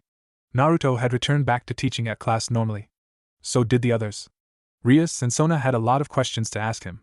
He gave up some details, seeing that they meant no harm. However, most of what he said were half-truths. He did not give up any information with regards to his familial ties or his relationships, even the fact that he did not come from this world. Only a brief account of his battles. The only problem he had right now was the annoying ass that was laughing at him while everyone else were wondering what was going on. However, they did not dare come near the place in fear of hearing something they are not supposed to. "Ha ha ha ha ha ha. What's up, Grandpa? Do you need your medications?" "Ha ha ha ha ha ha," laughed the said annoying ass. Naruto huffed and said, "Great, not even a day has passed since you joined here and here you are already trying to blow my cover. Shut the fuck up, Azazel. Or I will make you." Azazel did not stop laughing and continued to wipe the tears he had gained from his laughter. He said, "Oh boy. The ladies must like you now. Except the fact that the ladies are old cronies and codgers. Ha ha ha ha ha. Why in the world did you choose your identity as an old man anyway?" Naruto snorted and said, "Because unlike you, I am leading double lives. I am just an ordinary high school teacher here. So please don't go and reveal to the world that I am here." Azazel slowly stopped laughing and came to a complete halt. He then asked, "So I guess this is how you have been leading your life for the past 60 years? Naruto nodded his head and said, "Yeah. I came to this country 60 years ago and posed as an orphan. I graduated high school in Tokyo and taught for a while there before I came to this city." Kurama shouted out in his mind, "Idiot. Don't give up information so easily." Naruto asked in his mind, "What do you mean, Kurama?" Kurama snorted and said, "Forget it, the damage has already been done. Now try to manage and cook something up." Naruto said, "What do you mean? I am trying to make sense here." Kurama snorted, "Just wait and see. He's asking the question." Now Azazel asked, "So why did you come here?" Naruto finally understood what Kurama was on about and thought, "Damn it. I should not have said that. If he is still the curious mind I think he is, then he will search about me and eventually arrive at Mickey. Think, Naruto. Think. How to get rid of his curiosity." Naruto said, "I met a woman in Tokyo. Lived with her for 10 years there before she died by a car crash. I don't know why, but I started to think about her in my later years over there. She had been on the back of my mind like many others. Even her. It was too painful, so I left for Ko when I got a transfer offer. Back then, the devils had still not come to this city. If I had known, I would never have come here." Azazel did not talk and patted his shoulders. He said, "You always have it rough when it comes to women, don't you?" "I am sorry I asked and reopened old wounds, my friend." Naruto shook his head and said, "It's alright, you did not know." Azazel shook his head and said, "Well, enough of that. So how about we go have some sake? For the good old times." Naruto narrowed his eyes. "Hold it. It is 2 p.m. If I remember right, then you should have a class at 2:10. Azazel, who tried to sneak away, said, "Oh, come on. They are just a bunch of high schoolers. Besides, it's just math. They can figure it out themselves. It can be a self-study session." Naruto shook his head and said, "Nope. You are not going to bunk a class on your first day. You are coming with me. Hashimoto-sensei. Take my place and do these mark entries, will you? I will come by later after I show Azazel-sensei here to his class. Hi Uzumaki-sensei. Naruto then said, come on. Get your ass up. We are going to your class, Azazel said. However, he was interrupted when Naruto dragged him out of the lounge by pulling his ear. Hashimoto saw that they were out of the room. However, he still could hear the conversation going on outside. Ouch. Ouch. Ouch. Stop that, I can walk by myself, asshole. Why Issei? Why the hell did you hit me in the balls, bastard? Arg. Stop hitting me in the balls. This is to get back at all the laughing I did before, isn't it? Why you no don't hit me in the balls again. Wait, where the hell did you get that golf club? Don't you dare hit me with that. I will shut up. I will shut up and listen to you, my dear senpai. Please don't hit me in the balls with that. Shinosuke, who had come to the lounge by another entrance, heard the conversation and asked, so what's going on? Who is the guy that was yelling about balls before? Hashimoto said, oh, nothing much. Just Uzumaki-sensei beating up the new guy who refused to work properly. Shinosuke, who heard that, said, oh. Is that so? Poor fellow. Hashimoto said, yeah. He should have known better than to piss Uzumaki-sensei off. He was laughing like crazy at Uzumaki-sensei. We don't know why, but I guess there is a story there. Still, he should have seen it coming. May his balls rest in peace. Shinosuke said, I think you are supposed to say rest in peace, Hashimoto-sensei. Hashimoto responded, after how he was manhandled by Uzumaki-sensei? No, I am pretty sure it is in pieces right now. Shinosuke could not argue. He went back to his station and started doing his work. This had become a normal thing for the teachers anyway. It's not the first time they have seen Uzumaki-sensei act like this. One should know better than to cross the line with him. It's not worth it to pick a bone with him on any subject. Later that day, it was in the evening. Naruto had already left for home via his usual transportation means. He did not linger in any place longer than he needed to and went straight home. He relaxed for a while over there and slept in his bed. At that moment, he got a message from Surzex via his summoning circle. He found out that he will be teleported in 20 minutes if he understood the timer set in the circle, so he got himself ready by then. He wore his Templar robes and armor, and strapped his sword to his waist and shield to his back. He took some scrolls along with him and some weapons like kunai and shuriken just in case things get ugly. He waited and voila, he disappeared in a flash of red light. When he reappeared, he found himself to be in a rather large room with a bed and some refreshments. Surzex was waiting in front of him with a smile. Welcome back to the underworld, Lord Reaper. We are in the room designated to me while we wait for the council to begin, said Surzex. Do not call me Reaper, Lucifer. That way of addressing is a little too stiff for my tastes. Call me Arkhambod or Arkham. My friends and those who knew me in the temple called me that way, said Naruto. Surzex smiled and said, well then I ask that you do the same with me. Please call me Surzex, Naruto said. Alright Surzex. Surzex then said, I don't think you have met my queen here, have you? She was rather busy when the meeting started, so she could not attend the meeting. Graphia said, it is nice to meet you, Lord Arkhambod. Lord Lucifer has said a lot about you. Naruto said, it is nice to meet you too, Lady Graphia. Graphia said, I am just a servant, Lord Arkhambod. Please just call me Graphia. Naruto said with a smile, anyone with half a wit could find out that you two are married with the way you carry yourself. You do a nice job in hiding it, but I am not that blind enough to not notice the subtleties. Though I have to wonder why you still dress as a maid. Graphia was shocked. She knew that her marriage with Surzex was no secret. They even had a child together. However, to a person who was not all that familiar with the happenings in the underworld in recent years, to find about the alliance was rather impressive in her books. Surzex answered for Graphia, you are right. Graphia is my wife, but she is also my servant. I wanted her to stop doing that, but she said that it had to do something with her identity as Lucifuge. Her logic is that the Lucifuge house had always served the Lucifer as servants, and thus it is her duty to serve the current Lucifer, which is me. Naruto said, well then, I don't want to question that anymore. Some people have their own agendas, I guess. Though I have to say, you do a terrific job as a maid. Graphia, who heard the compliment, bowed her head and said, I thank you for the compliment, my lord. Surzex smiled at that and then turned serious and asked, the council will convene in a few moments' time. Do you have all the things you need? If this goes bad, then it will be on both our heads, Arham. Naruto nodded his head. Surzex then heard an announcement signifying that all members had arrived and that the council could begin. Alright, this is it. Here, this is a tool that will allow you to see the meeting firsthand via a projection, said Surzex. Naruto said, good luck out there. Surzex nodded and said, the same to you, my friend. I only hope that things go the way they need to be. If they don't, then I will summon you. I hope you know what you are doing, Naruto said, trust me. It will be fine. Surzex nodded once again and left the room via a teleportation circle. In the council room, Surzex had gathered in front of the devils present in the room. He saw all the current heads of the 72 pillars along with one of their subordinates. By his side was Graphia. Her face was stoic, but she too had been worried for her husband's welfare. She did not want this to turn ugly. Surzex then saw the other Satans who had assembled by his side. Serafal waved at him while Ajuka bowed his head. He greeted the two and finally noticed that Falbium was asleep like usual. Sirzex then addressed the gathered crowd. Greetings to all that are present here. I had asked for all of you to gather here to discuss the events of the peace conference at Ko Academy. One of the older devils, Kokabiel, said, "We know why you have called us here, Lord Lucifer. Please carry on. We wish to know what has happened." Sirzex nodded his head and said, "Well, thank you, Lord Baal. As you may know, a peace conference had been arranged by Lord Michael after the events that had come to pass in Ko the last few weeks. Though we had some intrusions, the peace conference was more or less successful. We no longer have to fight with the fallen angels or the angel faction." It was the head of the Astaroth clan that spoke now. "Intrusions?" Sirzex nodded his head and said, "Yes. We were attacked by a terrorist group who calls themselves the Chaos Brigade. It seems some of the old Satan faction that survived managed to join the group. Kateria Leviathan had sprung a surprise attack on us, however we were able to get rid of her soon. We had a traitor within the conference who had formed a link for a gate magic that summoned human magicians that attacked us. We were able to get rid of all of them with some casualties on all three factions." Falbium, who had woken up, asked, "How strong is this Chaos Brigade? Are they a threat?" Sirzex nodded and said, "Very much so. They have other unknown groups mixed with their ranks. Their strength is unknown, but we do know that the one leading them is the infinite dragon god Ophis." Several hushed whispers went throughout the council room. All of them were scared when they heard the name. Who wouldn't be? After all, she was one of the three great beings. Zekrom was the one who spoke now. "What does Ophis want? Do we know any other members of the faction other than the old Satan faction?" Sirzex turned grim and spoke, "We don't know what Ophis wants. The only ones we know of as of now are the White Dragon Emperor, who also turned out to be a hybrid devil, and the great-grandson of Morningstar Lucifer. Other than him there was one of the descendants of the victorious fighting Buddha, Biko. His name was, I believe. Other than them, we draw a complete blank." More hushed whispers went through the council. One of the 72 pillars said, "How are we going to deal with this group, Lord Lucifer?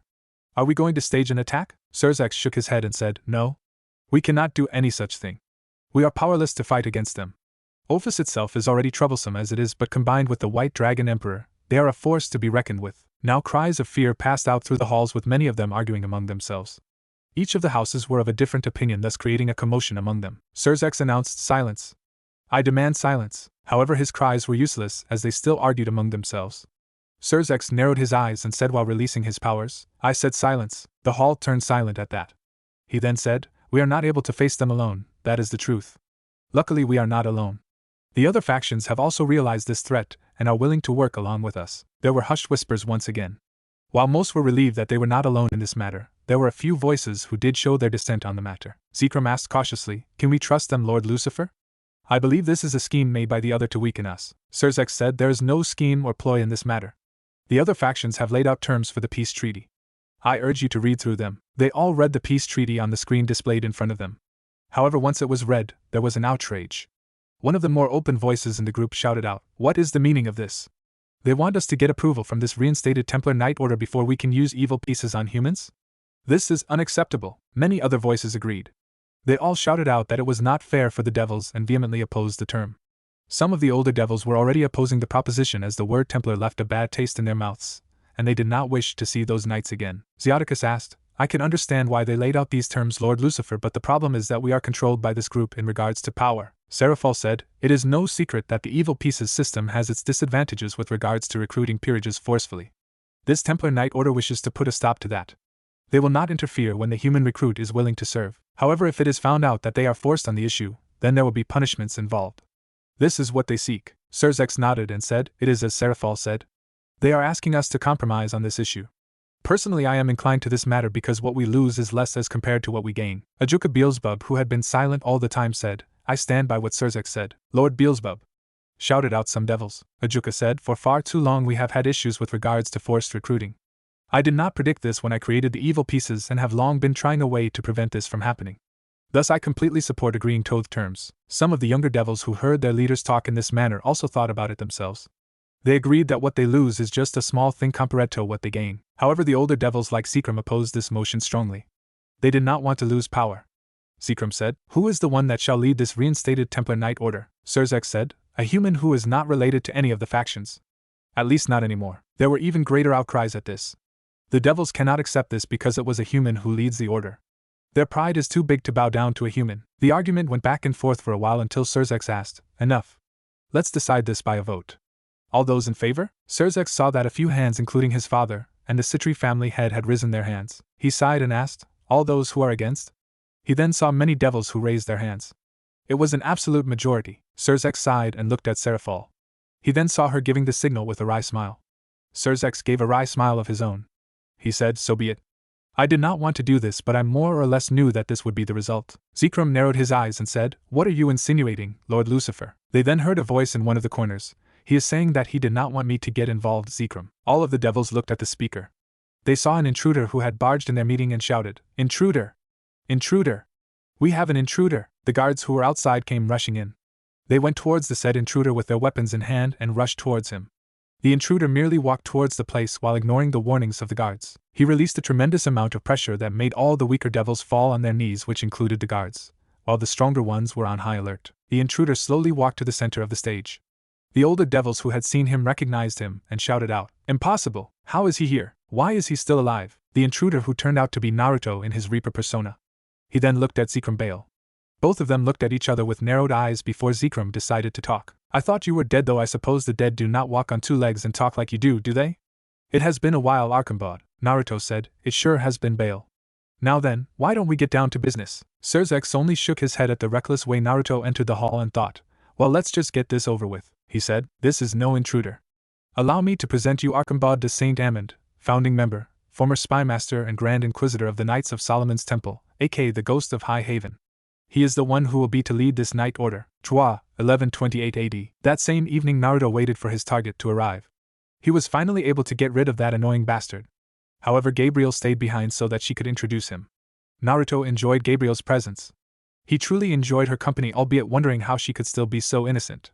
He then asked, so what kind of person am I protecting? Asked Naruto with a curious look. Gabriel smiled and said mischievously, well, you have to see that for yourself. Naruto thought, well, I hope that the person doesn't turn out to be a handful. As soon as he thought that he saw a convoy in the distance. Gabriel said, they seem to have arrived. Naruto looked at the convoy and found it to be impressive. The convoy held the coat of arms of the papal armies. There were only 4 or 5 knights protecting the carriage, but they were by no means weak. Naruto saw them and found them to be garbed in heavy steel armor with spears. They looked as if they were ready to go for war. The carriage also looked to be quite expensive. It was made to look rather pretty on the outside, befitting a lady of status. Naruto thought, seems the holder of the Sephiroth Grail is well received by the church. Naruto then saw the leading knight. He seemed to be covered in full steel armor from head to body and rode a white horse. Naruto looked at him and thought, this person is rather powerful. He should be in the power range of a high-class devil. Gabriel said, here she is. Naruto then saw the carriage door open and out from it came a rather beautiful girl who looked to be in her late 20s. She was dressed in simple nun robes, but her beauty was not hidden by the clothes she wore. She had the typical European look with a Caucasian face and brown hair with green eyes. Her breasts and rear were of the right size, neither too big nor too small. All in all, she was what Naruto would call a simple beauty. Naruto thought, a beauty with grace. She must be easy to protect. He then smiled and said, well met, milady. My name is Arcambod de Saint Amand. I am the one who is in charge of protecting you. I hope we can get along well in the future. The lady who heard that smiled and then said, well met, sir. My name is Beatrix de Faliero de Doni. I am happy and feel blessed to be under your protection. Gabriel said, it has been a while, Beatrix. Hope you have not met any problems on your journey? Beatrix smiled and said, no. We have not, milady Gabriel. It was a pleasant journey from Rome. Naruto smiled, however, he then heard a snort from behind. He then saw it was from the knight in full armor. The knight said, you are the one who the church had requested? You don't seem all that impressive to me. Naruto earned a tick mark at the comment and said, I am sure if I was not up to the mark, I wouldn't have even been asked in the first place. That does not mean anything. Your previous achievements are merely an indication that you have the ability. How do we know that you are truly willing to fight for the one you are about to serve? Do you want to fight? Asked Naruto. Oh please. Anyone will know that I can beat you in a fight, scrawny legs. Naruto ignored that insult and said, why are you backing out now? Are you too scared to fight me, metalhead? Is that why you are wearing that plate armor? Too chicken to fight? Why you? Naruto and the knight looked at each other, and comically sparks emerged from their eyes. The lady who saw this had a smile and said, it seems we have a disagreement. Very well, since you both cannot let your honors be stained, why not have a duel to settle things? The knight said, all right, milady. As you wish. We will settle this by a duel. If I win, then Master Arcambod here must resign from his job as he has not proven himself worthy. Naruto said, however, if I win, I expect an apology from you. The knight said, so be it. I am ready whenever you are. We can begin immediately. Naruto said, I was born ready. Beatrix said, well then, let me set up the rules. The first to give up or be knocked out is the loser. There can be no fatal attacks to each other, which includes usage of magic, which is prohibited. Let's keep this duel clean with just showing your skill with the sword. May the best knight win.